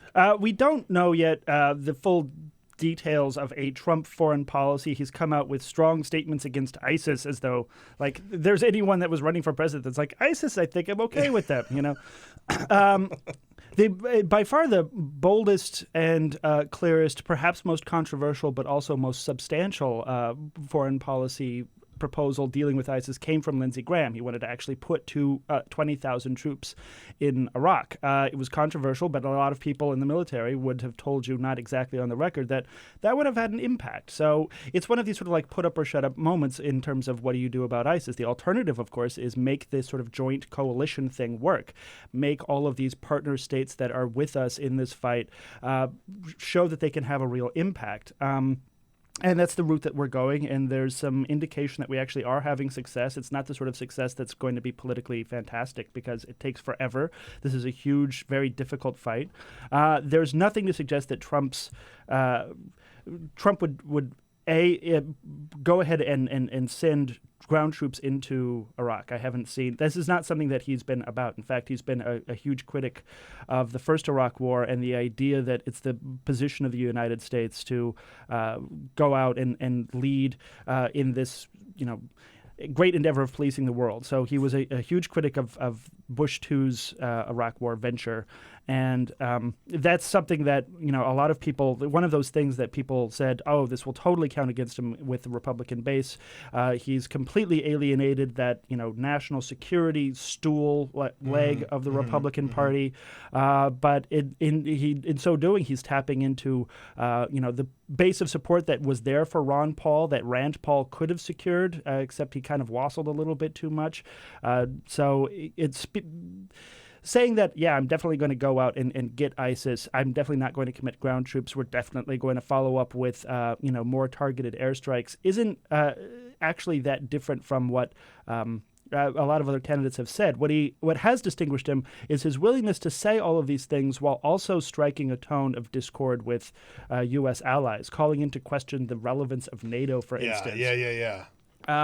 This is something that a lot of, certainly in this town, and pretty much every other candidate that heard that reacted to immediately, saying, no, of course NATO is relevant. Look at Ukraine. I mean, there's a reason that there are, that Crimea is now a part of Russia, and a NATO member state it doesn't have that to fear from Russia in nearly the same way. And that's just in terms of like the Cold War stuff. NATO actually does a ton of counterterrorism stuff. They do a ton of counterterrorism stuff in the Mediterranean. They're hugely involved in Afghanistan, and their relevance is greater than ever. But at the same time, you also understand this is part of the thing that he has going for him, because people, the average American, doesn't understand or appreciate or feel incredibly supportive of policies that have stuck us in this support role in the Middle East for going on decades now. Sometimes we're a little bit more troop forward, sometimes we're a little bit more drone forward, but either way, it looks like we're just battling to stalemate for forever. And he taps into a lot of frustration about that. So he doesn't have to be clear on foreign policy. He just has to be different from what we've been given, because that's not clear either. That is a very, very good explanation of why people just don't care that he doesn't really have a plan. I mean, to just say something as simple as, we're going to hit them hard, is enough in this day and age for a guy like Donald Trump. I want to ask you about your one of your pieces here, how traffic to this YouTube video predicts ISIS attacks. Well, that seems pretty simple, right? There's a video, right? When traffic goes up, we can expect an attack. Is it that simple? A little bit. So there's Explain it for me. All right. So this data comes from a company called Predata. They're a predictive analytics company started by a guy that was with the CIA for a long time. And what they do is they look at internet metrics and they use those to forecast the potential future events within reason. And they come out with a weekly newsletter, and you can read it, and they say, here's what we're sort of predicting. Here's what we predicted that we got right. Here's what we predicted that we got wrong previously. And the way it works is a little bit like Google Trends. So Google takes live search data, and one of the features that they offer is trend analysis, so you can see, and sometimes it works better than other times with Google. For instance, a lot of people Googling unemployment benefits is a good indicator of a big layoff situation to show up in the next Bureau of Labor Statistics report, because that's a lagging indicator. That comes out much slower than real-time data.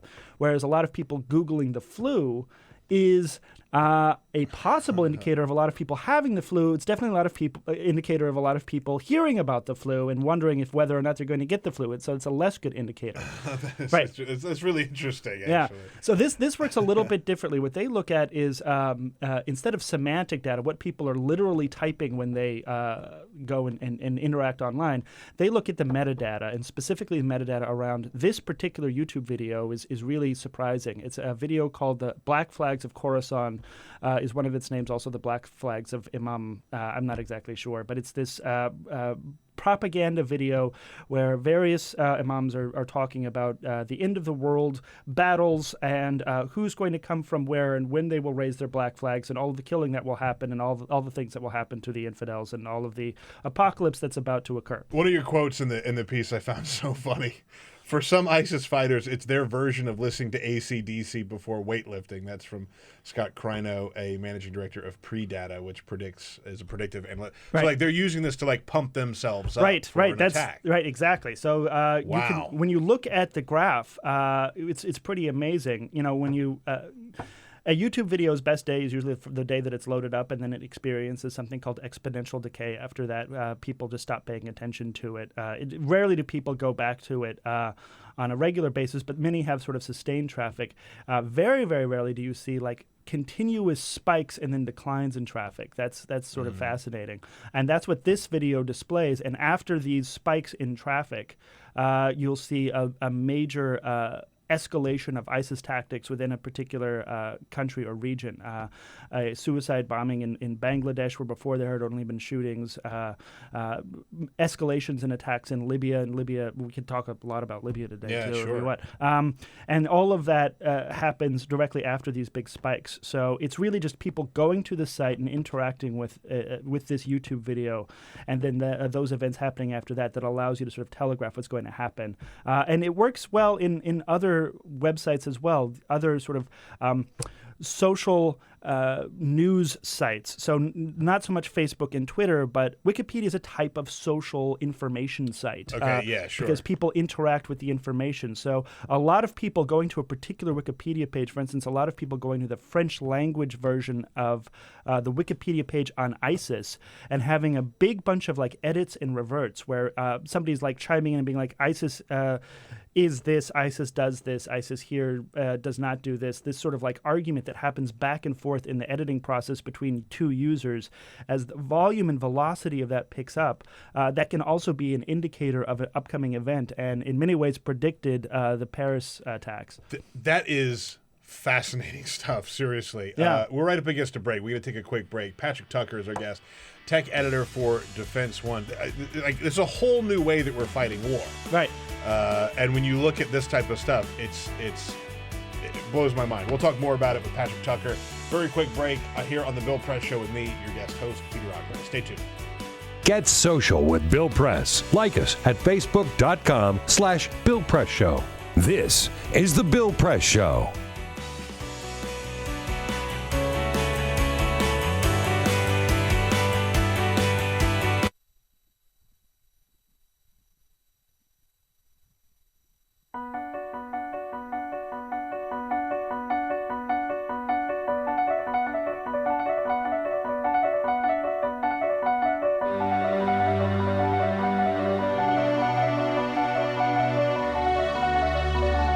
The most important issue on this planet right now is to protect and conserve biodiversity in the world's oceans. And I don't think people realize just how intimate our connection is with the oceans themselves. Not only do they provide the very foundation of life and control our weather, but life just simply could not exist without a healthy ocean. The real problem, though, is apathy. It's all out of sight, it's all out of mind, and people don't even think about it. But it doesn't matter whether you live in Peoria or on the coast. The fact is, whatever happens in the ocean affects all life forms on the planet Earth. If the oceans die, then civilization collapses. We all die. We cannot live on this planet without the oceans. This is, in fact, not the planet Earth. It's the planet ocean, but because we're a land-dwelling species, we refer to it as Earth. But it is the planet ocean, and the oceans are the heart and the foundation of all life on the planet.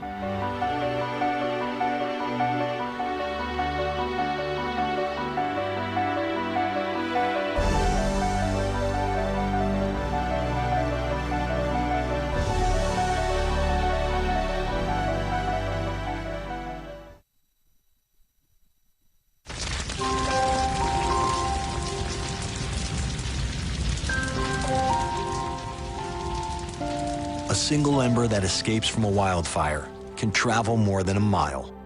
That single ember can ignite and destroy your home, or even your community. You can't control where that ember will land, only what happens when it does. Get Fire Adapted now at fireadapted.org. Columbine, Virginia Tech, Tucson, Aurora, Fort Hood, Oak Creek, Newtown. Newtown, Newtown. Newtown. How many more? How many more? How many more colleges? How many more classrooms? How many more movie theaters? How many more houses of faith? How many more shopping malls? How many more street corners? How many more? How many more? Enough. Enough. Enough. Enough. Demand a plan. Right now. As a mom. As a dad. As a friend. As a husband. As a wife. As an American. As an American. As an American. As a human being. For the children of Sandy Hook. Demand a plan. No more lists of names. It's not too soon. It's too late. Now is the time. Before we all know someone who loved someone on that list. No more lists. No more. Who they might have been. No more. If we had just done something yesterday. It's time. We can do better than this. We can do better than this. It's time. It's time. It's time for our leaders to act. Demand a plan. Right now. Right now. You! Demand it! Enough. Enough. Enough. Enough.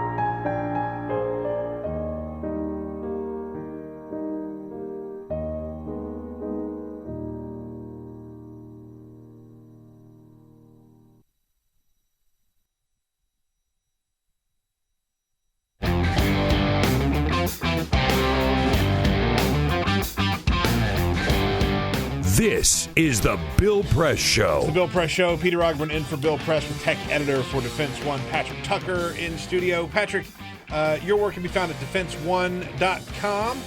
Your story here about U.S. blaming tech for a hospital strike. Tell me the story there, because we've talked about this hospital strike before. Right. So October 3rd, there was a AC-130 strike on the Doctors Without Borders medical facility in Kunduz, Afghanistan. About 42 people killed. Basically, the Pentagon has released, dribbled out various reports on this and made their final report last week. General Joseph Votel said that there was some human errors, but a big factor was communication breakdowns on the AC-130. They couldn't get in touch with, they couldn't stream video back to base to show where they were, that they were aiming at the right building. They couldn't get their grid matched up correctly with the target map. They thought the person on the ground telling them what to shoot at had eyes on the target. In fact, he did not. So bottom line is the AC-130U, this older variant of this huge, very lethal gunship, at different points, people have talked about it having some antenna problems. But we are operating in such a way in Afghanistan right now that, this just really speaks to the tempo there. We're obliged to back up Afghan security forces when they realize, in extremist positions, when they, basically call for air support in an emergency. We're doing so with less and less situational awareness. I'm not terribly satisfied that anyone's conducted a real audit or review of the antennas on this older gunship, and waiting to see what happens there. That's a scary story, man. And we talk so much about how much more technology is used in warfare today. And when you think about that, it's scary stuff. With tech editor for Defense One, Patrick Tucker. Follow him at DefTechPat. Read his work at defenseone.com. Thanks, Pat. Hey, thank you. This is the Bill Press Show.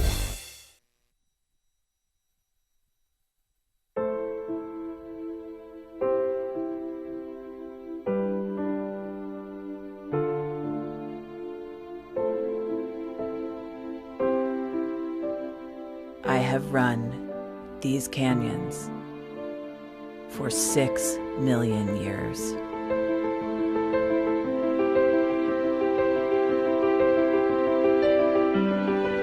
I have traveled from the Rocky Mountains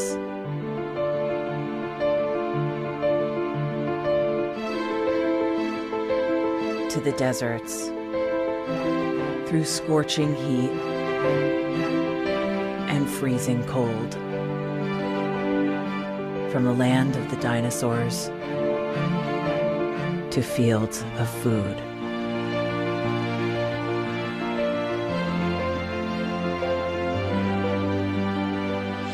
I lend my hand to 7 states, 2 countries, 9 national parks,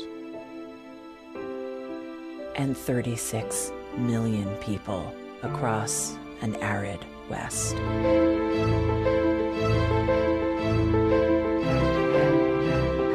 I am not the strongest or the largest, but I am the hardest working.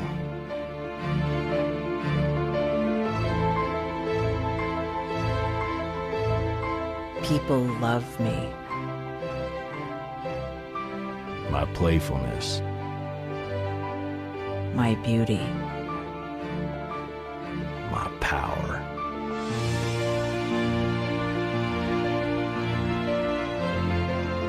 My life.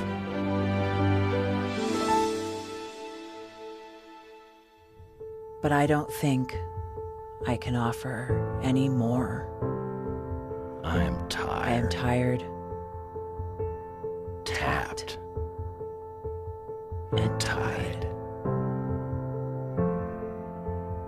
Of the hundreds of major rivers in the world, I am one of the few who no longer kisses the sea. Battles to harness my soul have been won and lost. Use me wisely, and I will sustain you. Use me like you have, and I will break. My name is Red. The Grand River Red. The American Nile. The Canyon Maker. I am the Colorado River. And I am the most endangered river in America.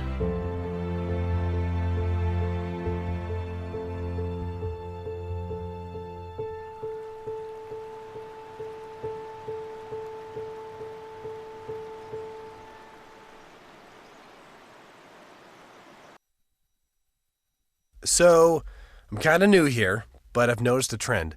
My human does this funny thing where she goes around and gets all my toys, and then she hides them in that basket by the door. But it's always the same basket, and it's always in the same place. And then she acts so surprised when I find them, but, she's putting them in the same basket. Again. It's like, hello? That's where you put it last time. You were the worst at hide and go seek.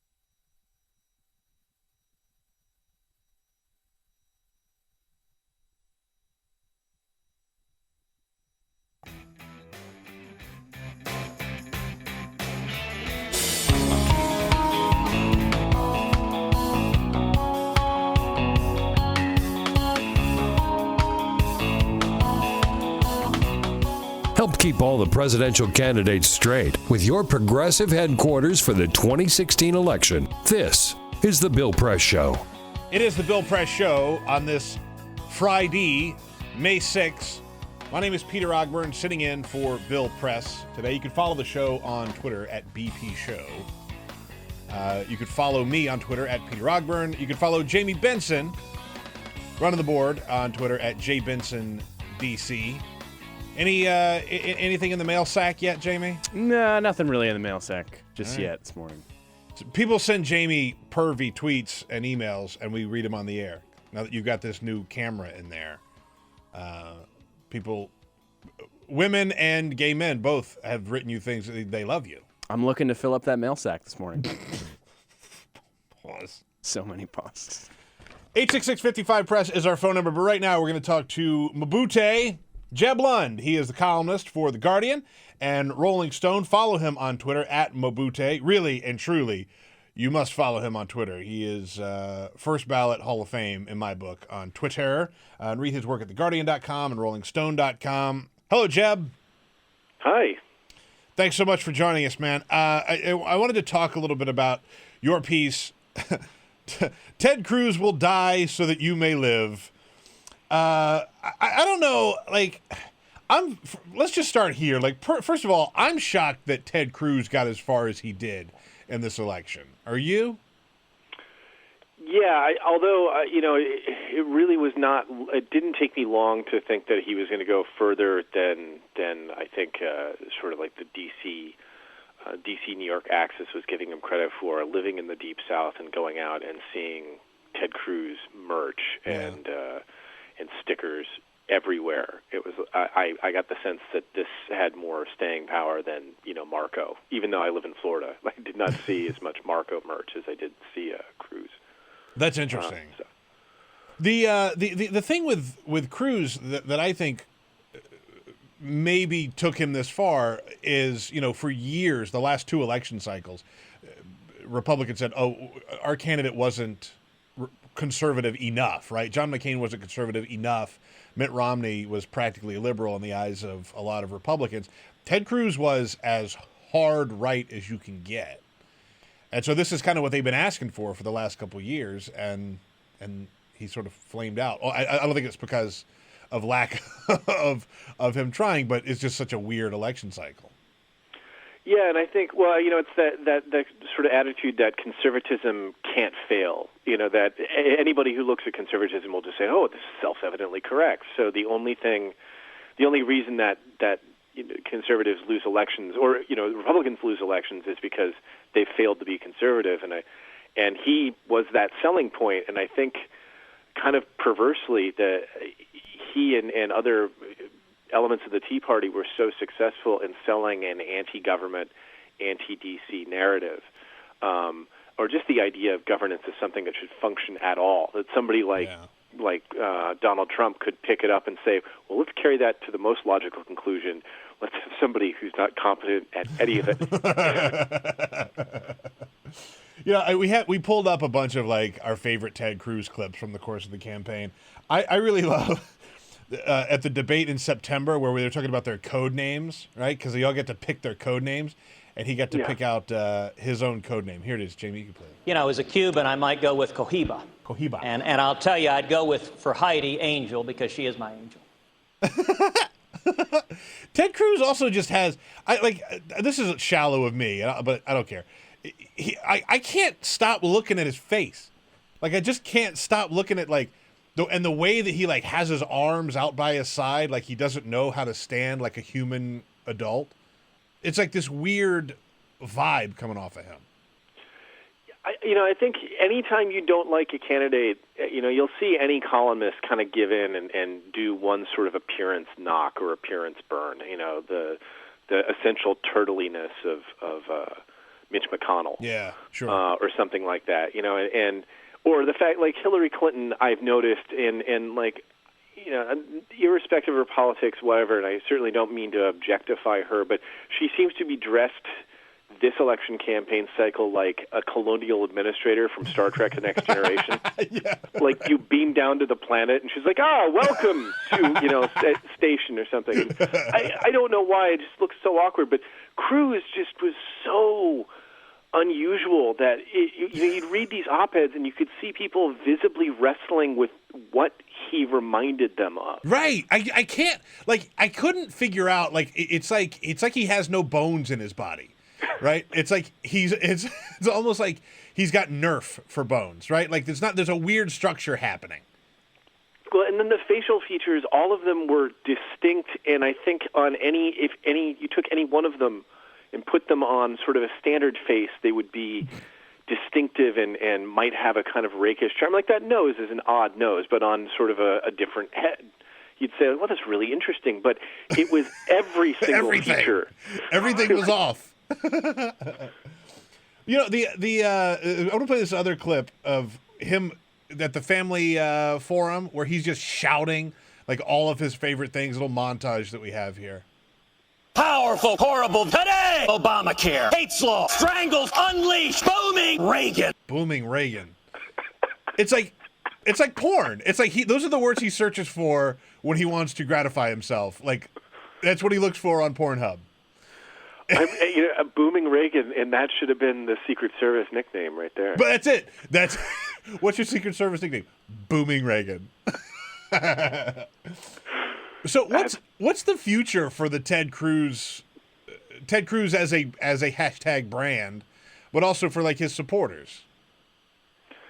Well, I think they're in luck in that both Trump and Clinton are something perfect to rail against, and whomever wins of the two, that they've got material to work with, and they basically keep the existing narrative going. It's Cruz is going to have to manage, the resources so as not to burn through that, because he can't. I don't think he can change that brand. Right. If you're selling yourself as an undiluted conservative, you can't go and elaborate on that. He can't get any more intense. Right. It's I look at Rick Santorum. Right. He ran as the ultra conservative. Not this past election cycle or this current election cycle, but the one before.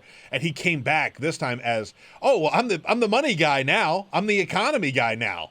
And it's you can't really make that shift, dude. Like, you can't do that anymore.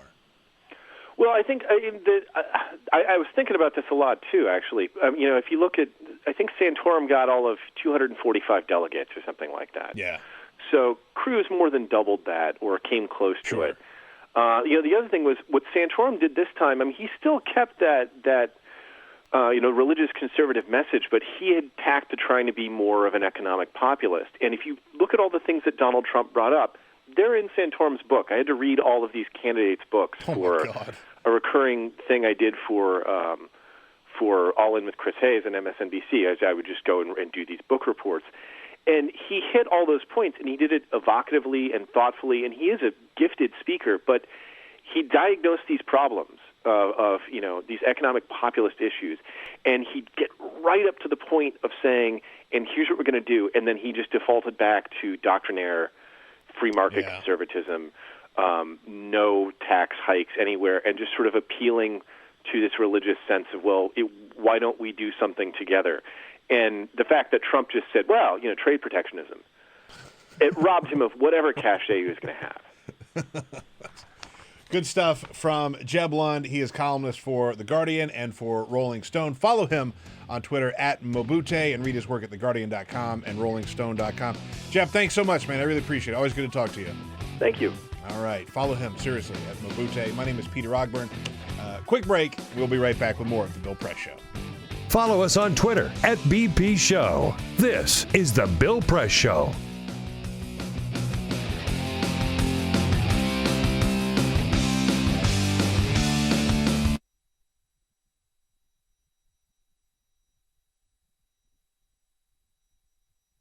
Times I've been mistaken for a girl. 1. Ever since I was tall enough to reach the phone perched and mounted against my wall, I was old enough to answer it. And every time I did, I was always greeted by someone on the other end calling me ma'am. And for the longest time, I thought they were saying man because I was cool and hip, man. 2. When entering high school, I found a correlation between girls finding I was cute and long, swishy hair, so I grew my hair out like how optimists never cut their dreams down or how dreamers never trim their hopes short. But this lion's mane became and remained a gender mystery to some store owners asking my girlfriend and I, so, how are you ladies doing tonight? 3.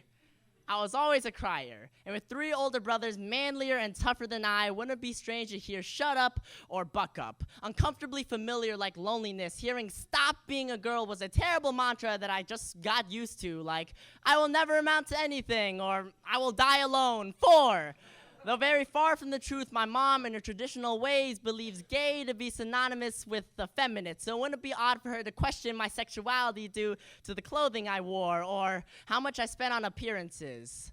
Why don't you go do boy things? How are you going to take care of your wife? 5, when my father found out that sometimes I like looking at boys, he told my mother that he lost a son, and I can't help but think about my sister, who's 6. My mother always complained about having 4 boys and no daughters. 7, my sister was born in 1991, but 8, died 3 days after her birth due to complications. 9, my mother didn't want to have any children after that, but 10, my father said he had a feeling, and I don't know what that feeling was, but I think it was 11, that he wanted to have another daughter. 12, I didn't come out the way they expected.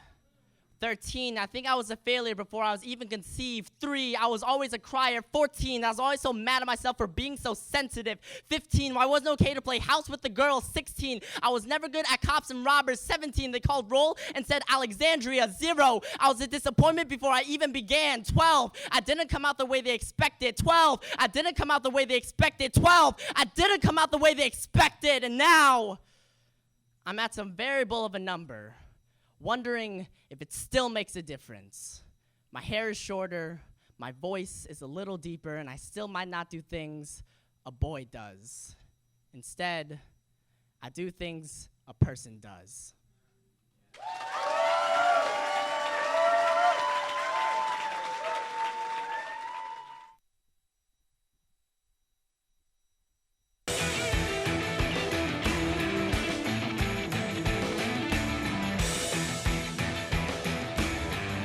Service and the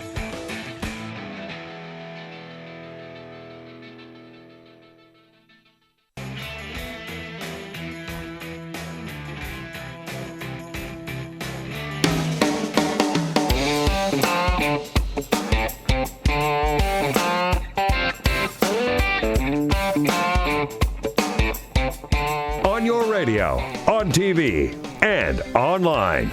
This is The Bill Press Show. It is the Bill Press Show, 45 minutes past the hour. My name is Peter Ogburn, sitting in for Bill Press today. What's happening in there? I'm not laughing at you. We had an accident here. Oh, another Jamie Benson accident? No, it was a Ray Rogers accident. Oh, wow. Ray never screws up. You're right. All right. I have to read this story. Jamie, I need your help with this story. All right. Are you a runner, right? You run, right? Yeah, a casual runner. But yeah. let's a caveat here. You run. Oh boy. Oh, no! Stop! I'm not giving you grief. I'm bringing this back to chicken nugget discussion. No. You run on a treadmill. I run on a treadmill. All right. You don't like running outside. Sometimes, but I like running on a treadmill because of the Wi-Fi, and I know exactly how far I'm going. Okay. And at what speed. Okay. They have like free apps that'll tell you how far you've gone and how fast. See, I knew you were going to. No, I'm not giving this. I swear to God, I'm not giving you grief. There's a story in the Wall Street Journal. The running boom, people going out and running, is essentially over because of millennials like yourself, Jamie. The millennials don't like running. Yeah. I'm dead serious. You think I'm leading into like some attack on you? I promise I'm not. Running USA is the name of this group, and they take a look at how many people are entering foot races and like say that they're runners, right? They run outside. And that number in 2015 dropped almost 10%.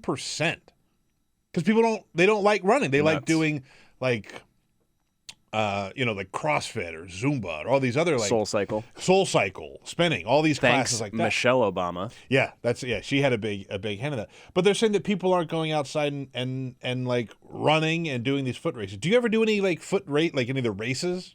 I don't, but I want to. I want to start. It's fun. Yeah, it's a lot of fun. I'm a terrible runner. I do triathlon, so I'm really good at swimming and I'm really, really good at biking. And I just basically ride a bucket of guts through that run to make it through the edge. By the way, for our listeners, the first time Peter told me that he did triathlon, should have seen my face. I'm not look. I'm kidding.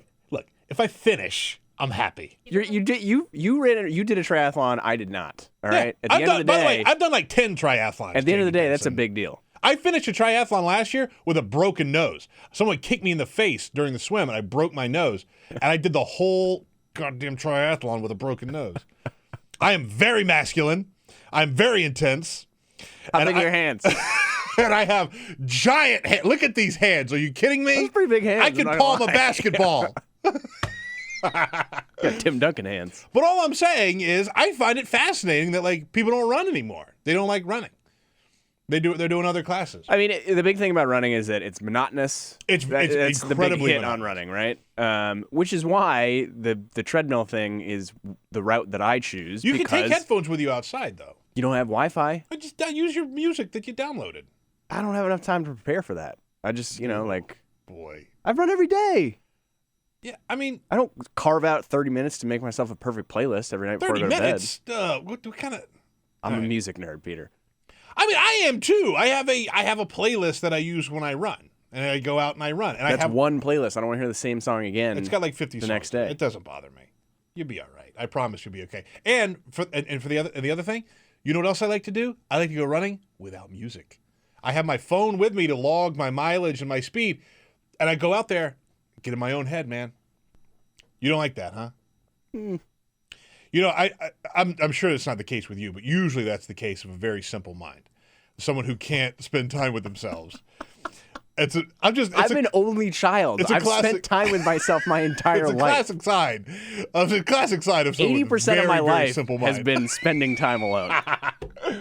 I'm just saying, but like running is like a lot of people will tell you is maybe not necessarily the healthiest thing for you, right? Like you could do a lot of damage to your body. Like if you do too much running, you don't ease into it, and you think you got to jump right in. Like it's not very great, and it's not very efficient for your body to do. But I like it. My mom, by the way, she knows I run on treadmills, and she, after Sheryl Sandberg, her husband died. Yeah, sure. Man, I did not hear the end of it. Yeah. Ooh, that's you know what? Running on treadmills is probably more dangerous than running outside. It probably is. Running outside probably in like DC, a car accident versus airplane crash. Running outside in DC is the greatest gift we have for living in this city. It's so great. It's such a great running city. Anyway, that's all I'm saying. Millennials, they killed the running boom. Add it to the list. We're going to talk a little bit more about this in the next hour, but I have to play this clip, these two clips actually, of Paul Ryan yesterday. He was on CNN with Jake Tapper, and Jake asked him, will you support Donald J. Trump as Republican candidate for president? To be perfectly candid with you, Jake, I'm just not ready to do that at this point. I'm not there right now, and I hope to, though, and I want to. But I think what is required is that we unify this party. And I think the bulk of the burden on unifying the party will have to come from our presumptive nominee. So if you listen very carefully to what he's saying, he's obviously saying he can't support Donald Trump yet. He goes on, and listen again very carefully to this clip, how he says he hopes to be able to support him in the future. I hope to support our nominee. I hope to support his candidacy fully. And I want to do that. But right now, I got to tell you, Jake, just being candid with you, at this point, I'm just not there right now. Paul Ryan's just a candid guy. He's just being candid with you, Jake. There's a very interesting thing sort of cooking right now among the Republicans, because you are either going to go with Trump because he's the nominee, which John McCain, Mitch McConnell, a lot of these guys have done. John McCain, who was mocked and ridiculed by Donald Trump for being captured in Vietnam, is going to support Donald Trump. He's on the record as supporting Donald Trump. That is, like, so gross on so many levels. The words I want to use to describe that I probably should not use, but it is not a good look, Senator McCain. Mitch McConnell is going to support Donald Trump, which that doesn't surprise me all that much. George W. Bush, George H.W. Bush, Mitt Romney, they've all said they can't support, or I can't say, they said they're not going to the convention. So they're not saying we don't support him, but they're saying we're not going to go to the convention to support him. But what you're hearing are the Republicans saying Donald Trump needs to move closer to us. We need to get him to swing a little bit in our direction, drop some of this stuff about banning all Muslims from entering the country, ease up on this whole build a giant wall thing, because that's going to lose them the general election. It just will.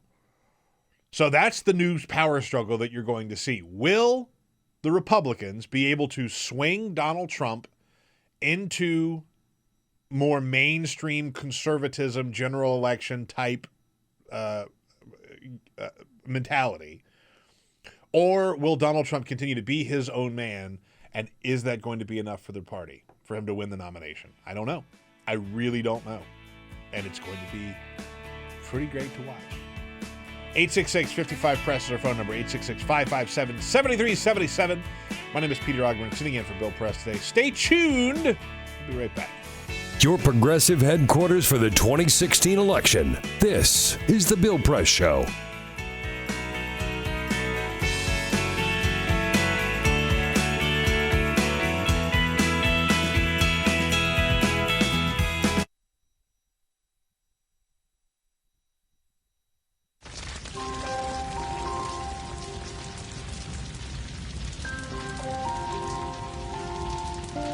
A single ember that escapes from a wildfire can travel more than a mile. That single ember can ignite and destroy your home or even your community. You can't control where the ember will land, only what happens when it does.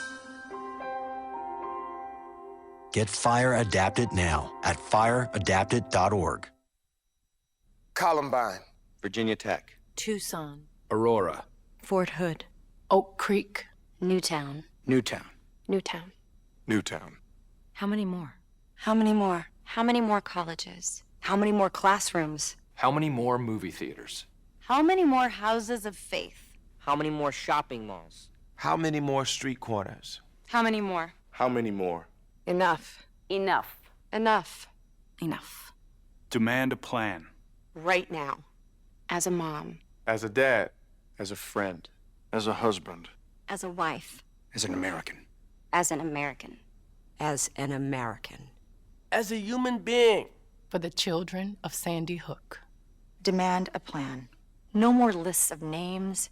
It's not too soon. It's too late. Now is the time. Before we all know someone who loved someone on that list. No more lists. No more. Who they might have been. No more. If we had just done something yesterday. It's time. We can do better than this. We can do better than this. It's time. It's time. It's time for our leaders to act. Demand a plan. Right now. Right now. You! Demand it! Enough. Enough. Enough. Enough.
This is the Bill Press Show. It is the Bill Press Show. My name is Peter Ogburn, sitting in for Bill Press today, 57 minutes past the hour. Let's take a look at what the president is up to today.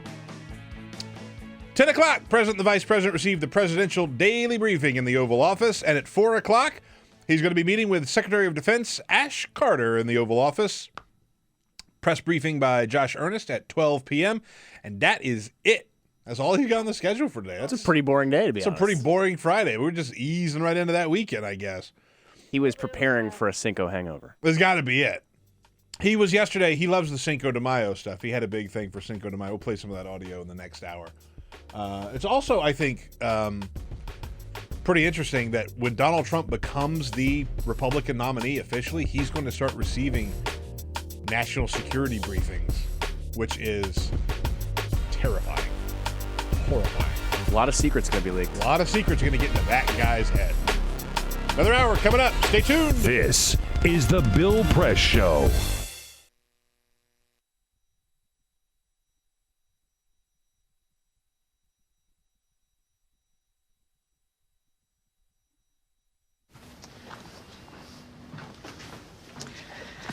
All right. I know this isn't any fun to talk about, but we should. Okay. So who's going to do what? I'll pack the dead batteries. Great. I'll only put what I don't need into a duffel bag. Perfect. That's totally unhelpful. No problem. Meanwhile, I will try to comfort everyone by speaking in a calm voice. And I'll try to get the generator going without any gas. Oh, let's not forget the cell phones, which probably won't work. Right. And who is going to handle supplies? I can forget to do a list for us. Thanks, pal. Well, I think we couldn't be any less prepared. I'm proud of you guys. Talk to your kids about who to call, where to meet, what to pack. Visit ready.gov/kids for tips and information.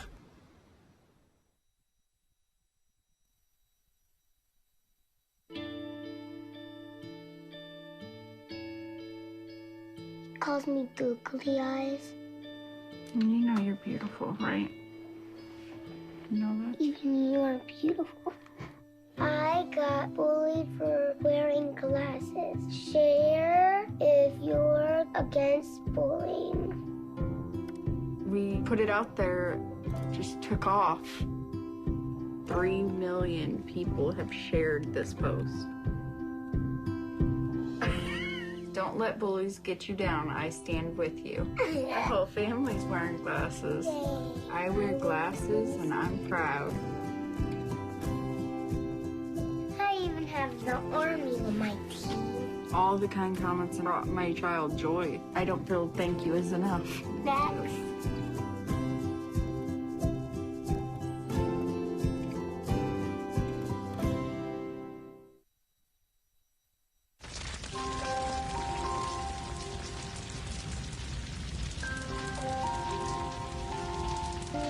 A single ember that escapes from a wildfire can travel more than a mile. That single ember can ignite and destroy your home or even your community.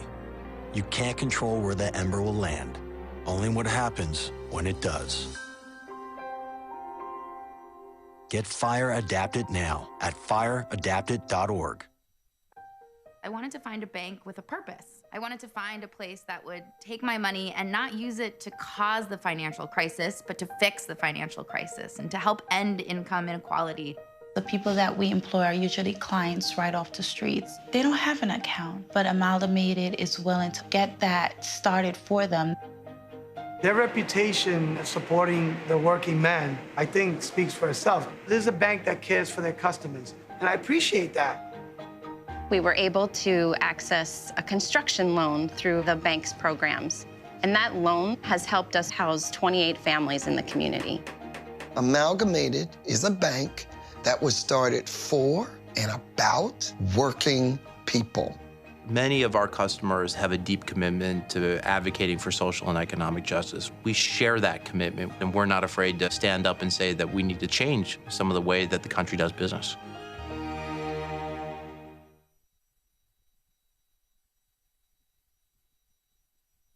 I grew up in the housing projects of Cleveland. I didn't even know that life could be any better than it was. Education for me has been a way to get away from the agony of what was normal life. I want to be able to impact the community, not just look back on where I came from, but to reach back to where I came from and pull some people up with me. My name is David, and I am your dividend.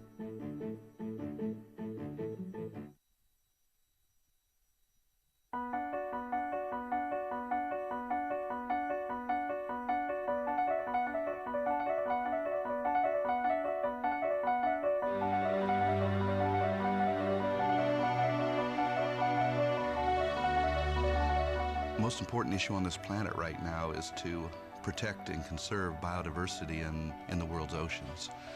And I don't think people realize just how intimate our connection is with the oceans themselves. Not only do they provide the very foundation of life, and control our weather. But life just simply could not exist without a healthy ocean. The real problem, though, is apathy. It's all out of sight, it's all out of mind, and people don't even think about it. But it doesn't matter whether you live in Peoria or on the coast. The fact is, whatever happens in the ocean affects all life forms on the planet Earth. If the oceans die, then civilization collapses. We all die. We cannot live on this planet without the oceans. This is, in fact, not the planet Earth. It's the planet ocean, but because we're a land-dwelling species, we refer to it as Earth. But it is the planet ocean, and the oceans are the heart and the foundation of all life on the planet.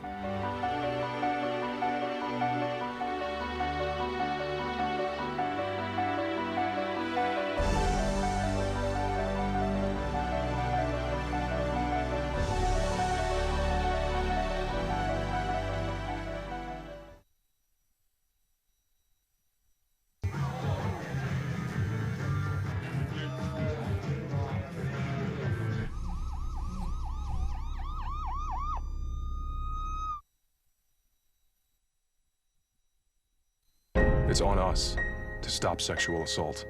To get in the way before it happens. To get a friend home safe. And to not blame the victim. It's on us. To look out for each other. To not look the other way. It's on us to stand up. To step in. To take responsibility. It's on us, all of us, to stop sexual assault. Learn how and take the pledge at itsonus.org.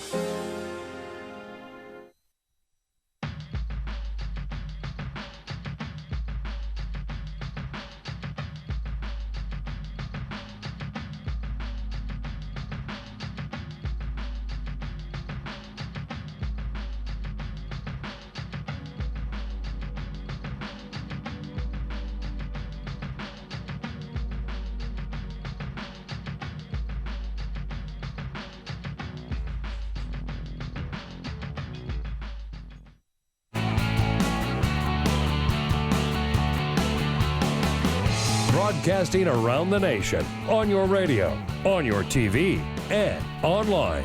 This is The Bill Press Show. It is The Bill Press Show here on a Friday, May 6th. Thank you all so very much for tuning in. It's been a great show so far, and it's only going to get better.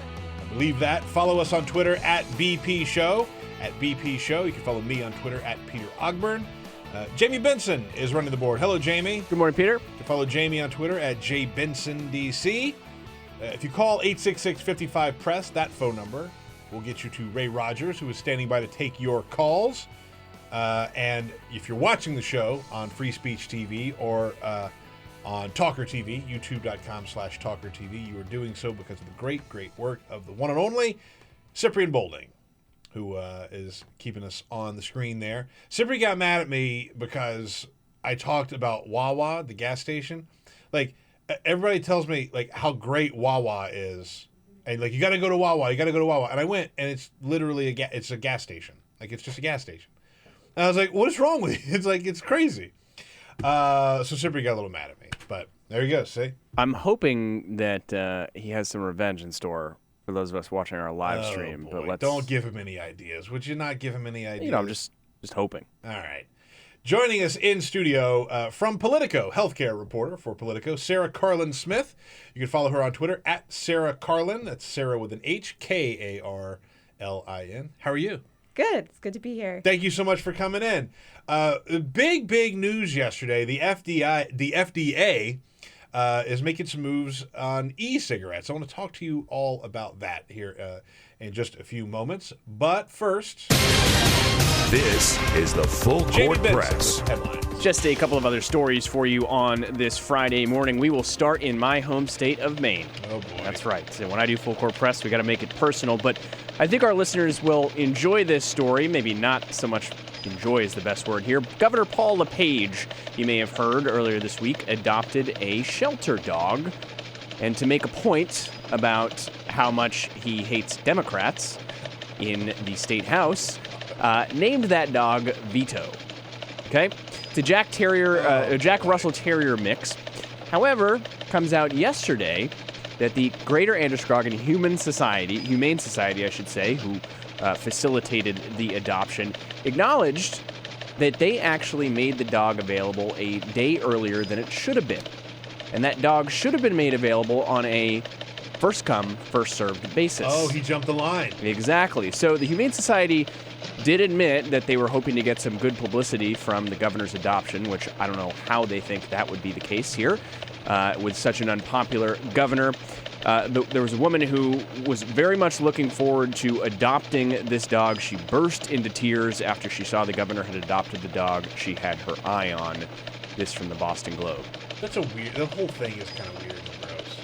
Yeah, I mean, Paul LePage, a lot of talk right now going on with him perhaps becoming a member of Trump's cabinet. So against Donald Trump until Trump got the nomination, and then he's openly lobbying for a place in his cabinet. Because of his best friend, Chris Christie. Yeah.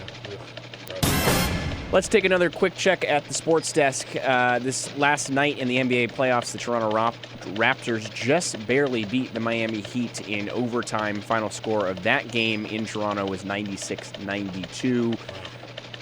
Not so good in hockey. The Dallas Stars defeated the St. Louis Blues in overtime 3-2. And the big game of the night was the Nashville Predators defeating the San Jose Sharks 4-3. Triple overtime that game ended. Triple overtime in hockey, even if you're not a hockey fan, which I am not a hockey fan, that will literally give you a heart attack. It's a big deal. It is the craziest thing. That game ended just after 3 a.m. Eastern Standard Time. Started, I think, around like 9:30. Can you imagine that much hockey? Ugh. One other sports note this weekend is the start of the Triple Crown races. The Kentucky Derby is Saturday evening, starts around 6 p.m. I'm going to a Derby party tomorrow. I am very anti-horse racing. I think it's cruel to animals, and I hate it. However, I do love bourbon. So I figure I'll drink a lot of bourbon, and then maybe I won't feel so bad about watching people be cruel to animals. By the way, did you see Johnny Weir, the former Olympic skater? Figure skater, yeah. Yeah. He's doing the Derby again this year with Tara Lipinski. Oh, it's my favorite thing. He's wearing this lapel. I forget what it's shaped of, but every time you tweet some certain hashtag, the lapel will light up while he's broadcasting. Get out! That's the greatest thing ever! Yeah. Oh, I love him. So tune into the Kentucky Derby fantastic. For that alone. Oh, my God. And finally, the KFC has announced another new product. Oh, no. It is not food, though. Okay. KFC is what is it? Going to be rolling out a line of finger-licking good nail polish. Technically, it is food because it's edible and supposedly tastes like chicken. Wait a minute. It's coming edible nail polish? Totally true. Nail polish that tastes like chicken? It's going to come to the U.S. Right now, it's only in Hong Kong. It's going to come in 2 flavors. Original and hot and spicy. Oh, get out. And if you're wondering what color that nail polish is, original would be beige, and hot and spicy, of course, You're is painting bright your orange. fingers to look like fried chicken, and they taste like fried chicken. That is the craziest thing. Why would you do that? Yeah.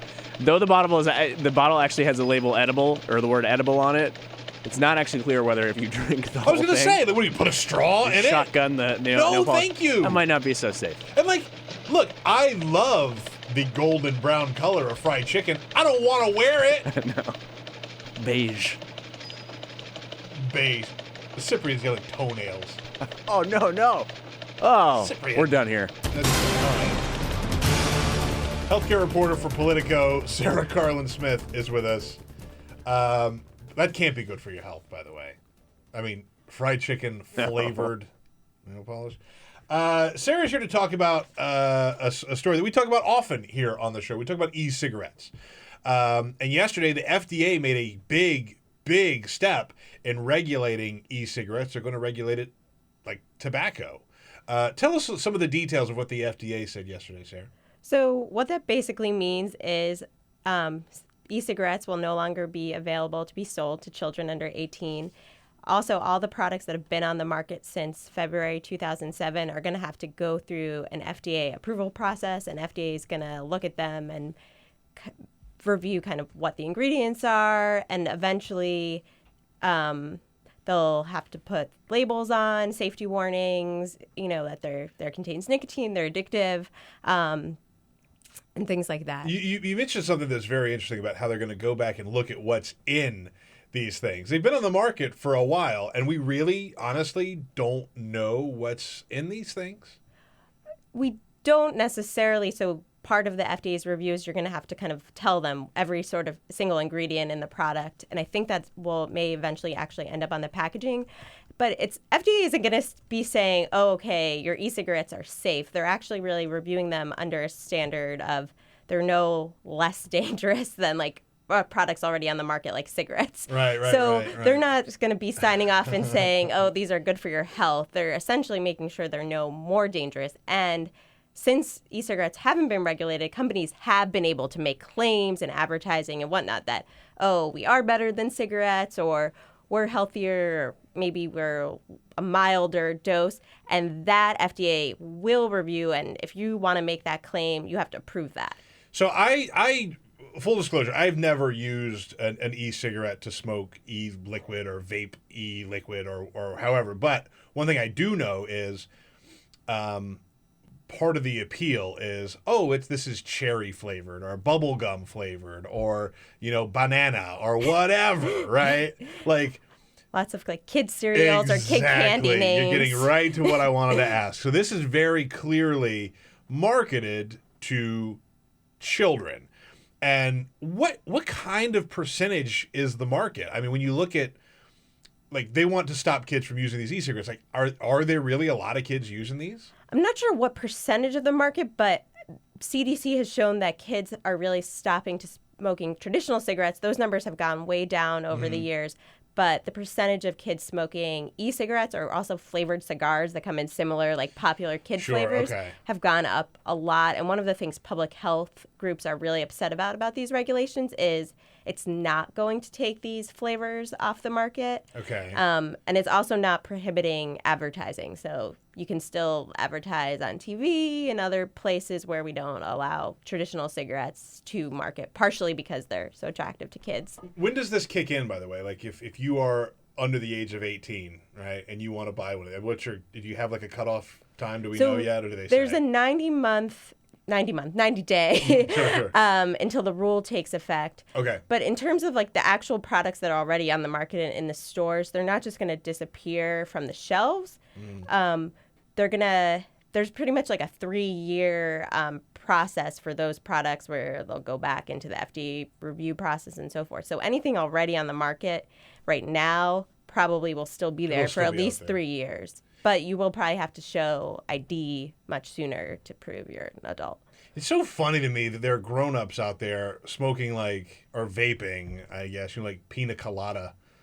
Do you even vape, bro? Do you even vape, bro? Jamie, do you ever do the vape thing? So I do want to chime in because I use e-cigarettes for about 6 to 8 months when I was trying to quit actual cigarettes. Okay, this is actually, I want to hear your story. This is interesting. I told myself I'd quit cigarettes by the age of 25. I did, spoiler, at the end, but in the year leading up to that, I tried an e-cigarette, and it was great at first. I was off cigarettes for a while, but I found myself using it. I found myself smoking an e-cigarette more than I actually smoked a real cigarette. Oh, wow, interesting. Because there's still nicotine in it. That's it's so easy. The idea of like to wean you off or whatever. You could do it anywhere. I threw that thing out after a couple of months just because it was. Were you a flavors guy? No. Okay. No, just like the regular like what you would smoke for a cigarette. What does that taste? Is that like menthol or what is it? You can get a menthol. You can get just like a regular like blend, like a Marlboro Red blend, or like. So it tastes kind of like a cigarette. Yeah. It's just no kidding. It's not the same. Obviously, like it's not the same thing. Sure.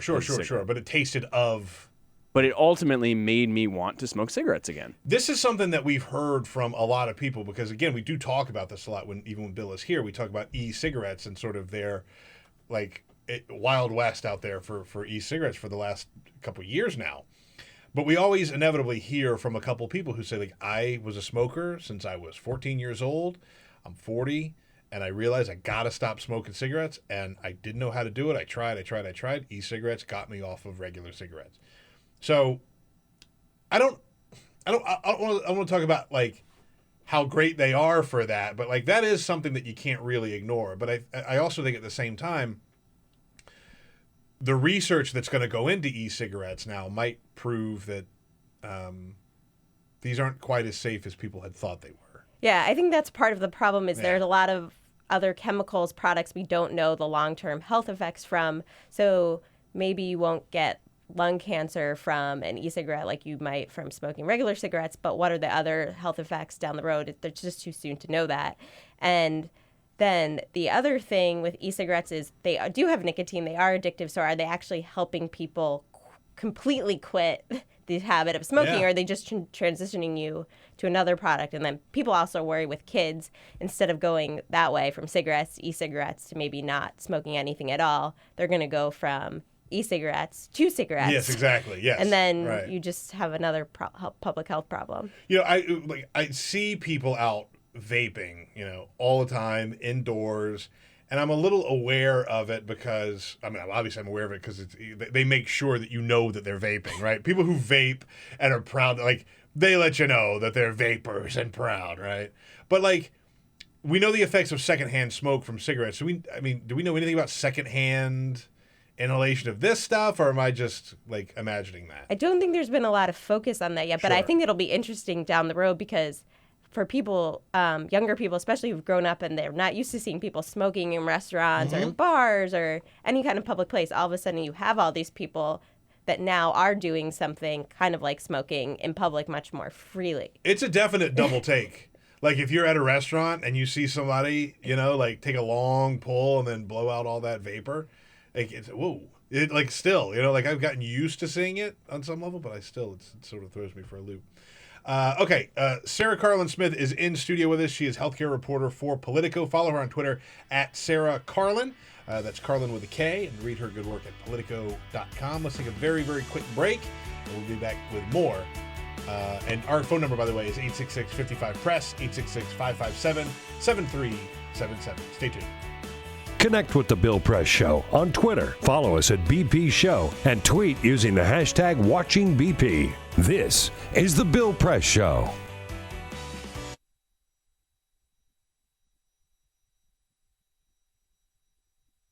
This is the story of my grandfather. When I was 19 years old, his right hand was crushed in a printing press. He was supposed to lose the hand, but a young doctor saved it just in time for the war. This is the story of the war. My grandfather repaired tanks.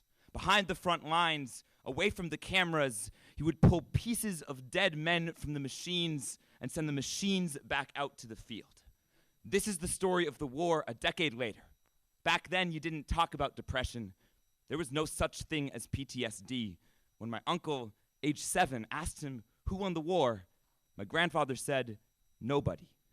This is the story of my grandfather, the machinist. I have a newspaper from 1981, a story about the Nobel Prize for Physics, a photograph of the winner, a Harvard man standing by his machines. This man is not my grandfather.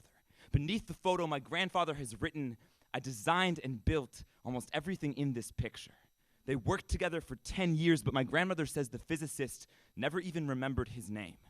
If you asked that Harvard man, there would be no story of my grandfather, just a pair of disembodied hands. This is the problem with stories. They have to leave something out. The editor cuts a line and someone's face fades. The editor says 200 words or less and suddenly a whole family goes missing. The spotlight isn't about the light. It's how it makes everything around it dark. My grandfather's face is erased from every story. The machines survive, but the man who made them doesn't. The machines make the photo, but their maker is out of frame. But we choose where to point the camera. We can choose how to tell the story. We can choose which clothing the hero wears. I could tell you this is a story about a soldier, or I could tell you this is a story about the blue-collar man, but really, this is just the story of my grandfather. I did not know him. I was born too late, but my family tells me his name. Alfred Franzosa. I know that name might only live in this moment.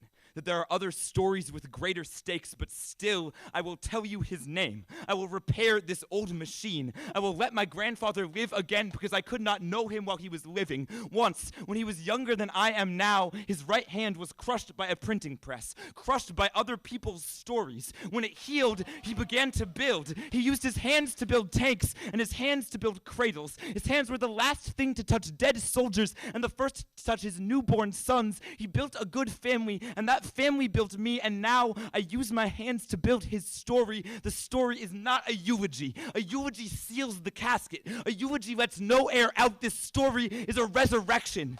Jesus was not resurrected by God. He was brought back by the people who told his stories. It does not take a miracle to raise the dead, to leave behind the tombstone and take the name with you.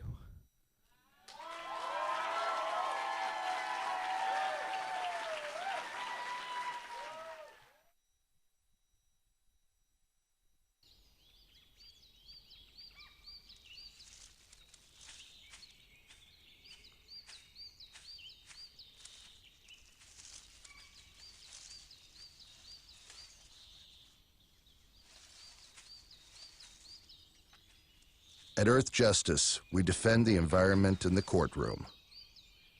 Join our fight. When you take a seat, you take a stand. Earth Justice, because the Earth needs a good lawyer.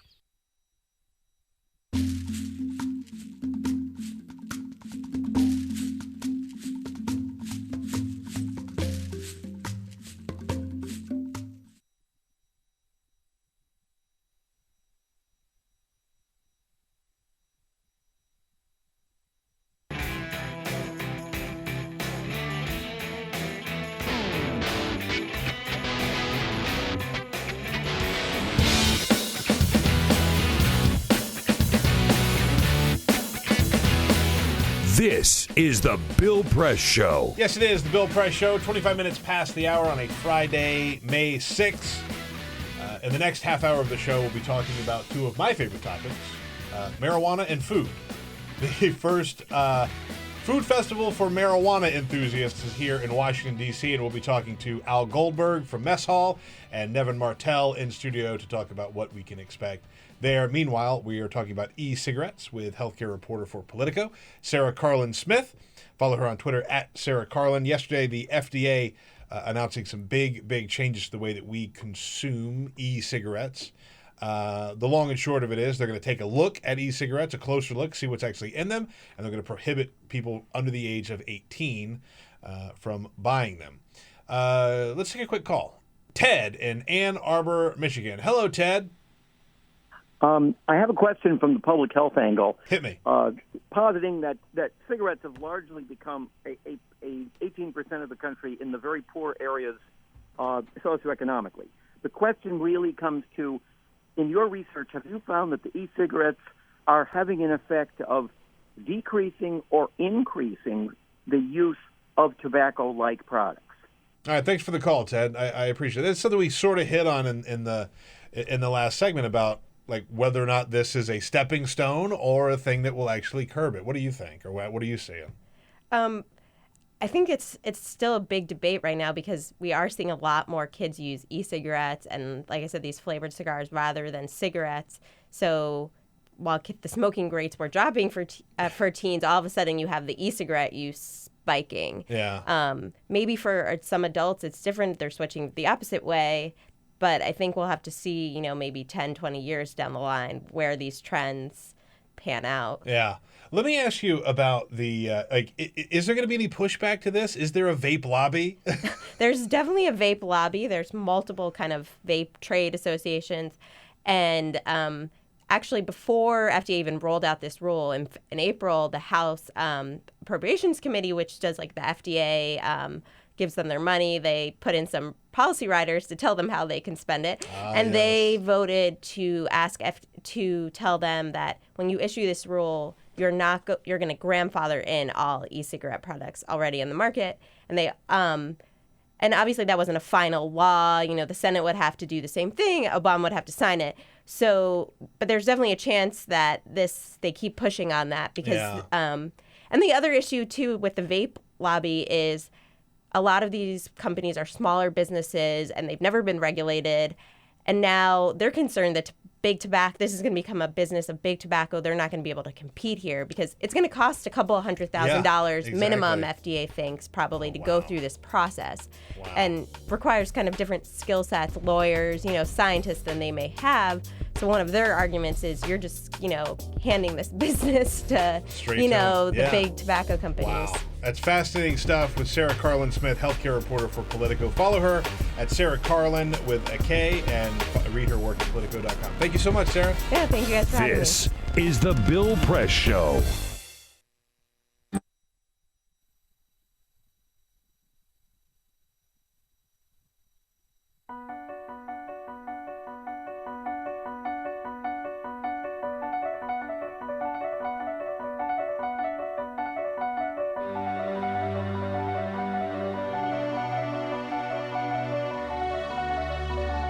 The most important issue on this planet right now is to protect and conserve biodiversity in the world's oceans.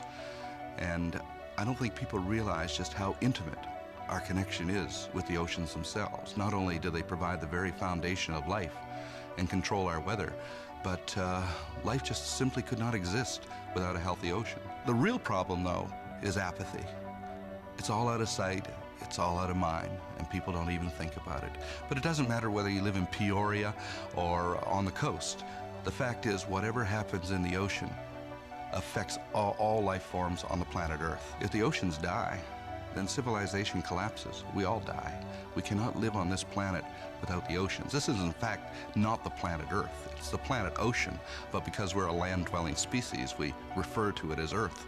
But it is the planet ocean, and the oceans are the heart and the foundation of all life on the planet.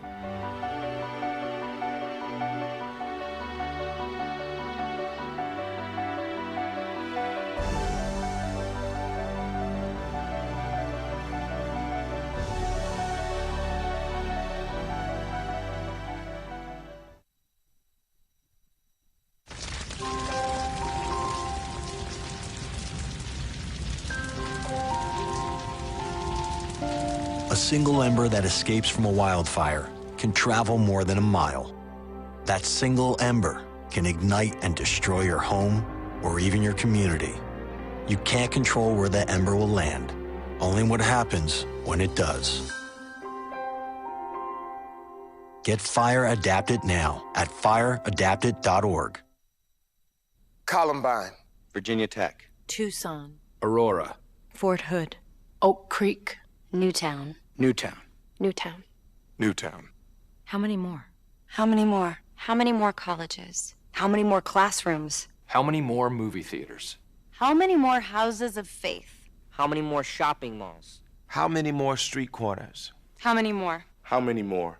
Enough. Enough. Enough. Enough. Demand a plan. Right now. As a mom. As a dad. As a friend. As a husband. As a wife. As an American. As an American. As an American. As a human being. For the children of Sandy Hook. Demand a plan. No more lists of names. It's not too soon. It's too late.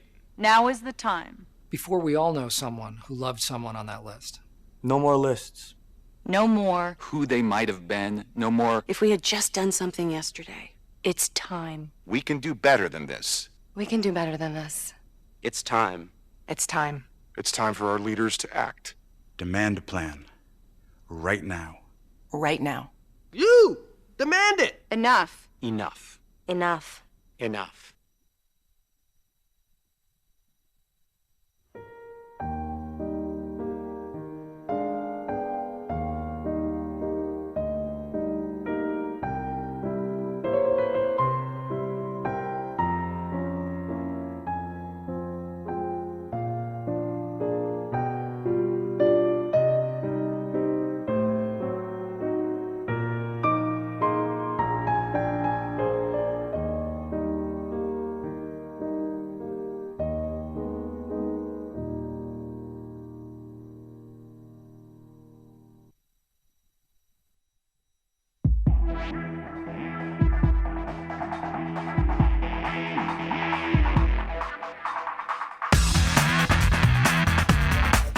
streaming live video right now at youtube.com/TawkrTV. That's TAWKR-TV. This is The Bill Press Show. It is The Bill Press Show, 33 minutes past the hour. My name is Peter Ogburn, sitting in for Bill Press today. And while Bill's away, I get to talk about things that I love to talk about.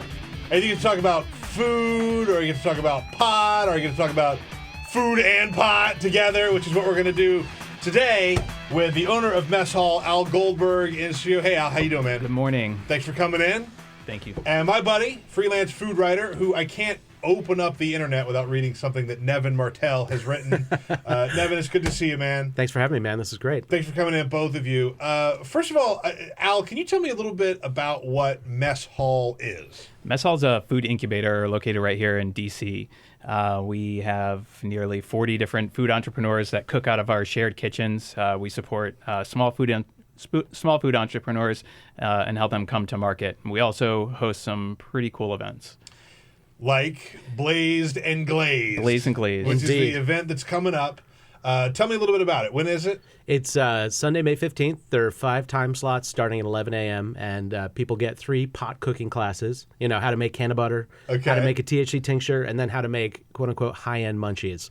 And, you know, these demos will show you how to do all those things. And, you know, there might be some samples and fun stuff for those who are inclined. And then just to make it better, while you're taking all this in, you get an Astro sandwich and a beer, and then you get to kick off and head into the food court and hang out. For those of you who have not had the Astro sandwich, have you had one of these, Jamie? No, but when I read the description, that was the thing that I was most excited about. Yes. It's insane. It is. It's like complete insanity, and if you were to be a person who gets high, it is like the one thing you would totally want. It's a donut that they make into a sandwich. Correct. And they're doing a special one for us. It's a donut sandwich, and it's got Gordy's pickled jalapenos in it and a chicken salad. And it's, dude, we've had it. It's fantastic. It's definitely something that if you're stoned, you would eat about 6 of them. I am so on board for that. I'll be there. Does that not sound amazing? So let's talk a little bit about like the openness of pot culture now, right? Because I mean, the president made a pot joke at the White House Correspondents' Dinner over God the bless weekend. him. Yeah. Hashtag 420 Obama. Hashtag 420 Obama. But like the pot culture is really opening up now, and it's not such a weird like stigma that you have to carry. A lot of people are always going to carry that with them, but like it's wide open right now. Absolutely. And I think the great thing is that, you know, when you talk to people, like now that the law has changed, at least in D.C., and people are more open about it. You talk to everyone from dads to businessmen to stay-at-home moms to people who work on the Hill. Everybody smokes weed. It's no big deal. Yeah. And this festival is kind of about opening it up to people and saying, look, this is something that you used to have to hide. You don't have to hide it now. Yeah. And here are some great fun things you can do with weed and, you know, and eat because, you know, munchies. True story. I'm going down to visit my parents next week because my dad has had to have a couple surgeries. And I it's okay. I texted my mom. I was like, hey, let me know if you need me to bring anything from D.C. And she called me yesterday and she goes, I was talking to your father and he asked if you could bring him some marijuana. Oh. And I was like, whoa. Is this a first time for him or did he try it back in the day? So my parents are Southern Baptists. Okay. I never saw my father drink a sip of alcohol when I was growing up. Wow. But he has How did you happen? Yeah, right? Somehow I came out of that. But he, you know, having pot, he had gotten some pot from a friend of his, and it helped him sleep because he had so many. He played football. He had like terrible knee pain, and the knee pain would keep him up like all night, and so that would just knock him out. He loves it. He smokes pot all the time now. Wow. Yeah. So is he a sativa, indica, hybrid guy? He's an indica guy. Because he really wants the body. He wants the body high. He wants to get knocked. I always tell people, if you don't know the difference between sativa and indica, sativa is like, you know, you're more awake. Indica, in the couch. Right? You are in it's a the memory couch. hook. Yeah, exactly. Keep that in mind. A lot of chef food people I know, right? Like, they're all into pot, right? It's like the worst kept secret, right? So the fact that they're like, you've got some real deal chefs showing up here. Tarver King, who's a Rammy nominee, of course, is coming down. He's got some amazing recipes to share. And then we've got the Pornburger King himself, Matthew Ramsey. Love that name. Yeah, I mean, and for those of you that haven't visited his website, it's pornburger.me. Don't go to pornburger.com. That one's very different. Oh, yeah, definitely. Yeah. And oh my goodness, type carefully. Incredible burgers. He used to photo for Nat Geo, and his stuff is just incredible. And nobody gets to taste his stuff, right? So he's going to be on site making burgers. He's going to be giving cooking classes. It's really kind of a unique thing to bring these guys under one roof. Yeah, and the great thing, too, is Tarver, who's from the restaurant at Patamac Farm, never does events in D.C. Like, he's out in the wilds, foraging, hanging out, and for him to come into town and do something, and both of them are going to be incorporating a little marijuana into what they do. Pornburger's doing a munch box burger that if you go to his, social feeds, it's one of those pictures you're like, you should have a Tinder profile because, I want to do dirty things to you. So, yeah. But the other thing about Tarver, I mean, this is a fine dining establishment, right? He won the Rammy last year for best fine dining establishment in DC. It's a real deal restaurant, and so there's a stigma, right, that hangs over pot smokers, right? The microwave burritos or whatever, right? Brownie mix, brownie mix, all that stuff. But we've jumped over that. I think we're at a point now where there are functioning people. Highly functioning, so to speak. Highly functioning people who are doing really creative and interesting things with high quality ingredients and high quality skills that you don't have to hide from.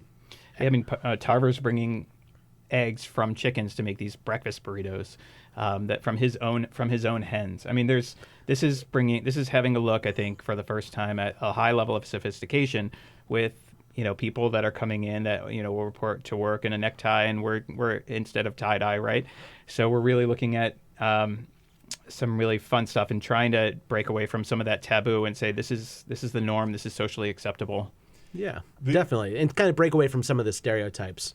Eggs from your own chickens to make breakfast burritos is like a couple steps above the 7-Eleven right microwave burrito. Just a couple steps. Steps, right? All right, I have tweeted out, by the way, at BP Show, the link to go buy tickets to Blazed and Glazed. It's May 15th here in Washington, D.C. We're going to take a very quick break, and we'll come back and talk some more about the event and also the future of marijuana and cooking with Nevin Martell, my buddy, freelance food writer and owner of Mess Hall, Al Goldberg. Follow Mess Hall at Mess Hall DC on Twitter, at Mess Hall DC. And you can follow Nevin at Nevin Martell. That's Martell with 2 L's. Stay tuned. We'll be right back. Get social with Bill Press. Like us at facebook.com/Bill Press Show. This is The Bill Press Show.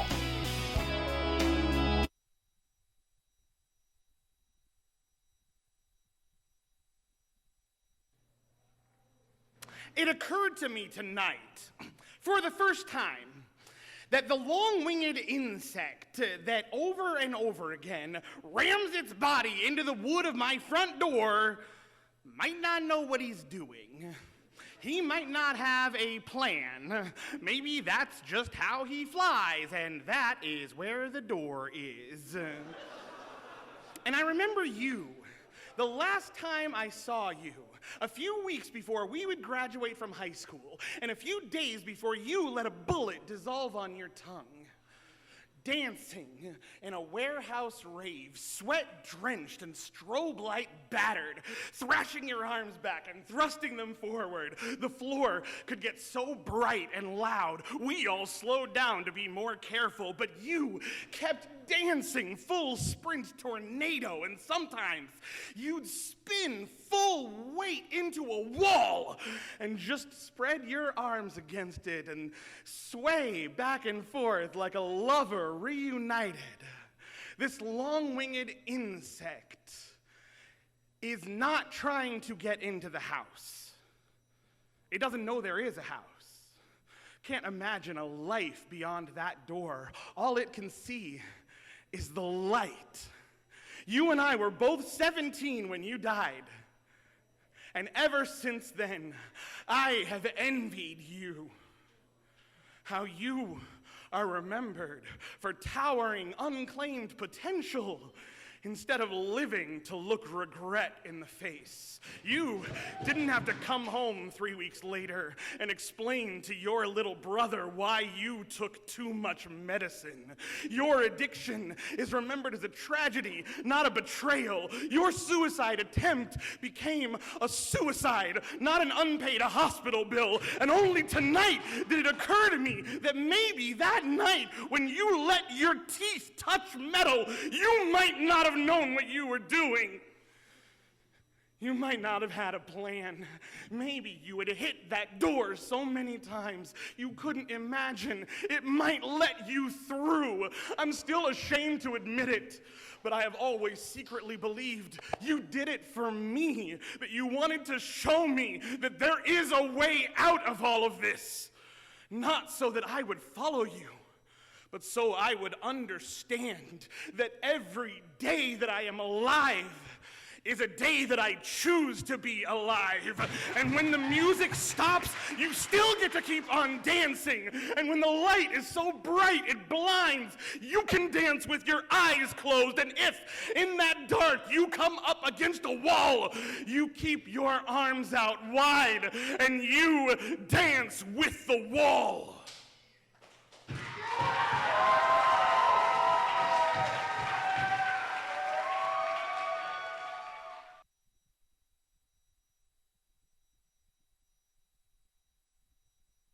TV and online on TawkrTV. This is the Bill Press Show. It is the Bill Press Show. My name is Peter Ogren, sitting in for Bill, 44 minutes past the hour. Bill's going to be back on Monday. He's in Madison, Wisconsin right now, promoting his book, Buyer's Remorse, which you can get a copy of. By the way, a little bit of breaking news. The economy added 160,000 jobs in April. The Labor Department reported that this morning. The unemployment was 5%, stays at 5%. So it didn't change from last month, which is good news. 5% is amazing news. And another month of job growth, over 100,000 jobs. So good stuff. Thanks, Obama. Thanks, Obama. Yeah. Keep those coming. Yeah. Right? Yeah. That dictator president keeps getting people jobs. Isn't that crazy? Man. And gas is affordable? Yeah, no, ridiculous. It's the craziest thing. That is the voice of food writer Nevin Martell, who is in studio along with the owner of Mess Hall, Al Goldberg. Check out Mess Hall at Mess Hall DC on Twitter. Check out Nevin at Nevin Martell. I want to talk a little bit more about this event, Blazed and Glazed. It's happening next weekend, the 15th. Exactly. Get your tickets. We tweeted out a link to Eventbrite where you could buy your tickets at BP Show. Go check that out. Get your tickets if you're anywhere near Washington, D.C. and you enjoy food and or marijuana.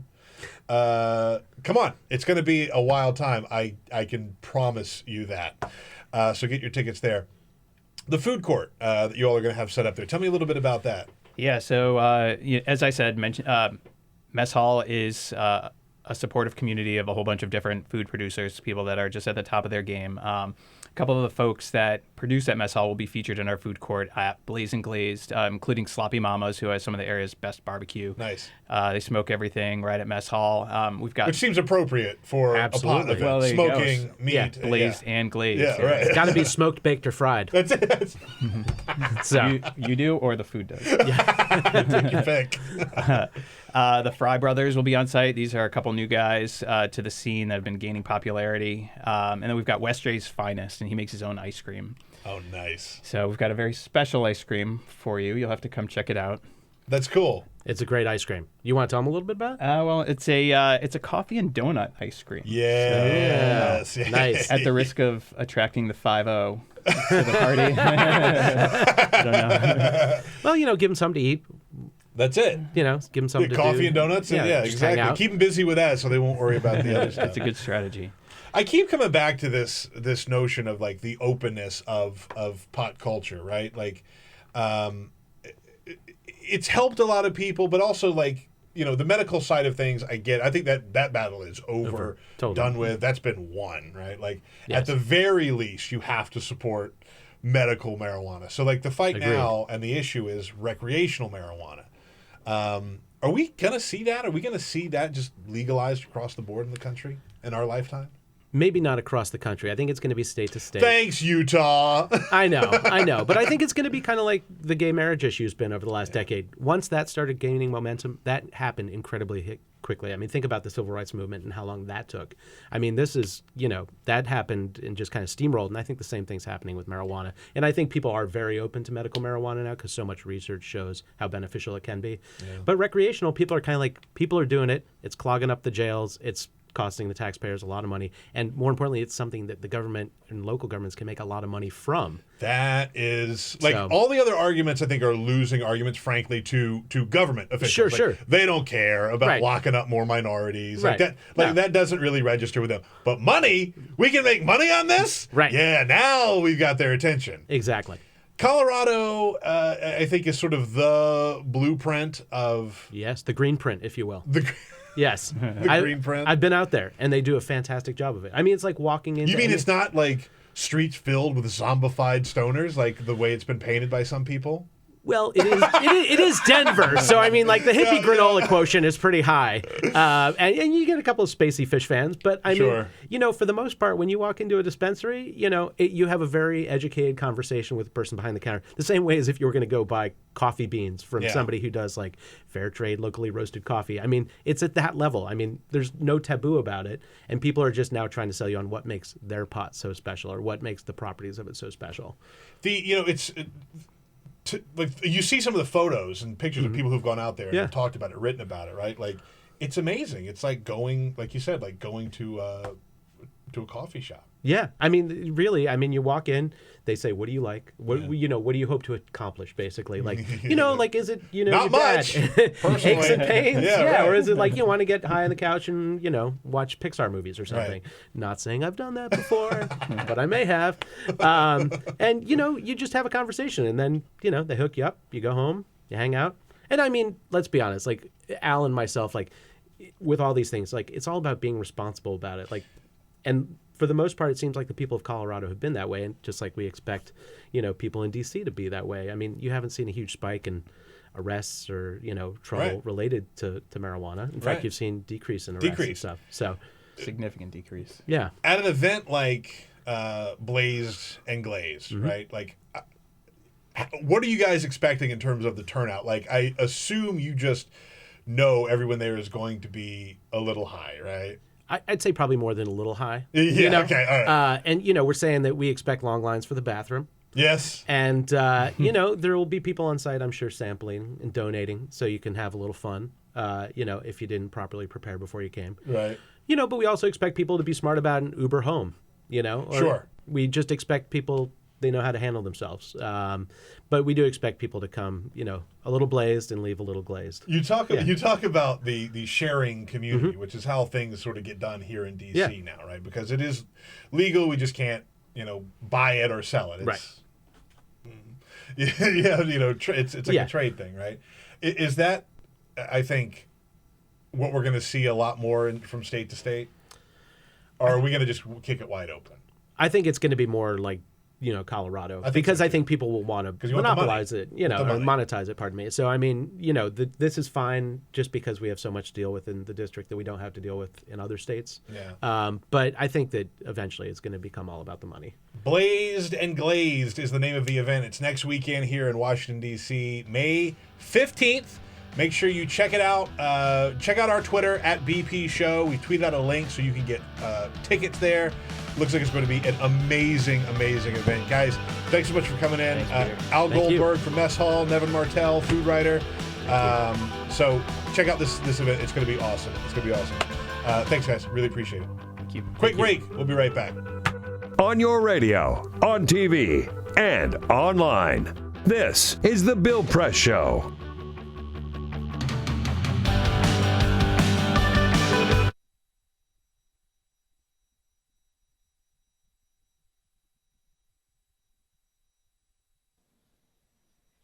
A letter to the girl I used to be. Dear Emily, every time I watch baseball, a voice I no longer recognize whispers, "Ethan, do you remember? When you were going to be the first girl to play in the Major League Seattle Mariners rally cap." But to be honest, Emily, I don't.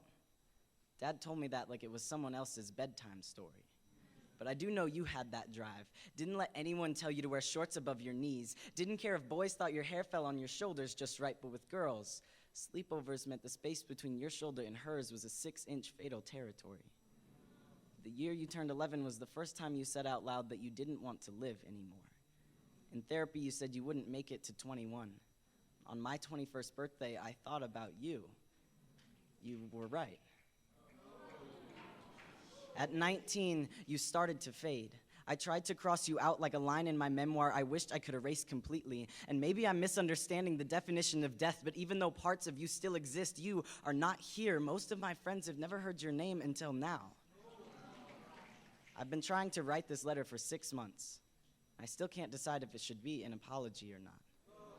But now you will never hear Emily Smith announced at a college graduation, get married, give birth. When the prescribed testosterone started taking effect, my body stopped producing the potential for new life every month. I thought about your children, how I wanted them too. I let a doctor remove your breasts so that I could stand up straighter. Now, even if I somehow had those children, I wouldn't be able to nourish them. My body is obsolete, scarred cosmetic, but never C-section. I was 4 days late. They will never be grandparents. I was 1 week late. They will never hold their lover's sleeping figure. I was 11 days late. They will never breathe in a sunset and a sunrise in the same night. I was 2 weeks late. They will never learn to jump rope. I was 3 weeks late. They will never shout, "Watch, Mommy, watch me on the slide." I was 2 months late. A piece of us will never wrap their arms around our leg for comfort, but just to keep them from falling down. And I am sorry that this process is so slow, and all you can do is wonder if you ever had a place. You did. You still do. Don't forget that. Yours, Ethan. P.S. I never hated you.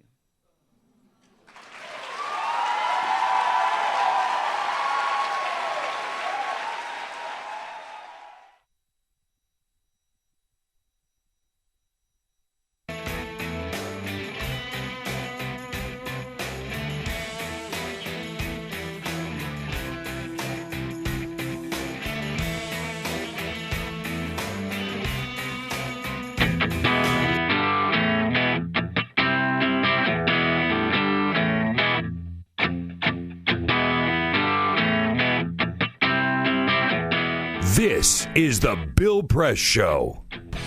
It is the Bill Press Show. Peter Ogburn sitting in for Bill Press today. Thank you all so much for being here on a Friday as we roll into the weekend. Things to be looking for. How the Republicans are going to evolve on their candidate, Donald J. Trump. Because yesterday we heard George W. Bush, George H.W. Bush, Mitt Romney, Paul Ryan, all these guys are not supporting Donald Trump as their Republican nominee. Paul Ryan flat out said it, right? Like, I'm not going to support him right now. I can't support him right now.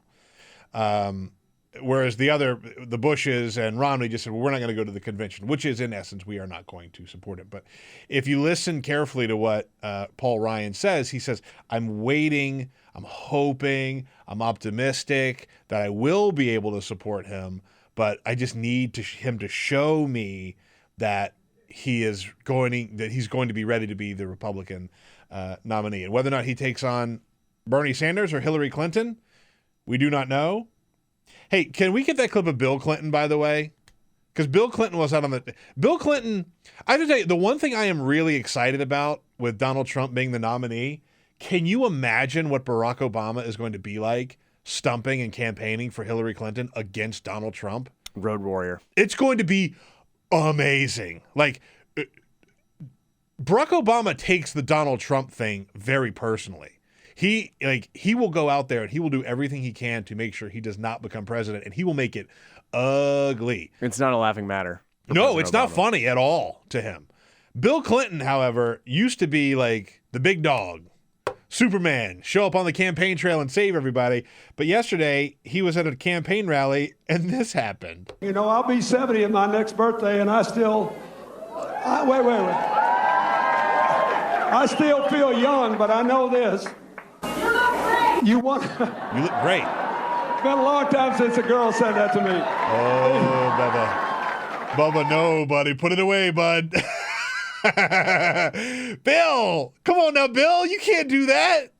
Not with your past. Oh, it's been a long time since someone said that to me. I think he might literally very certainly have a short memory these days. I mean, he has to. You can't make jokes about pretty women saying things to you when you are Bill Clinton.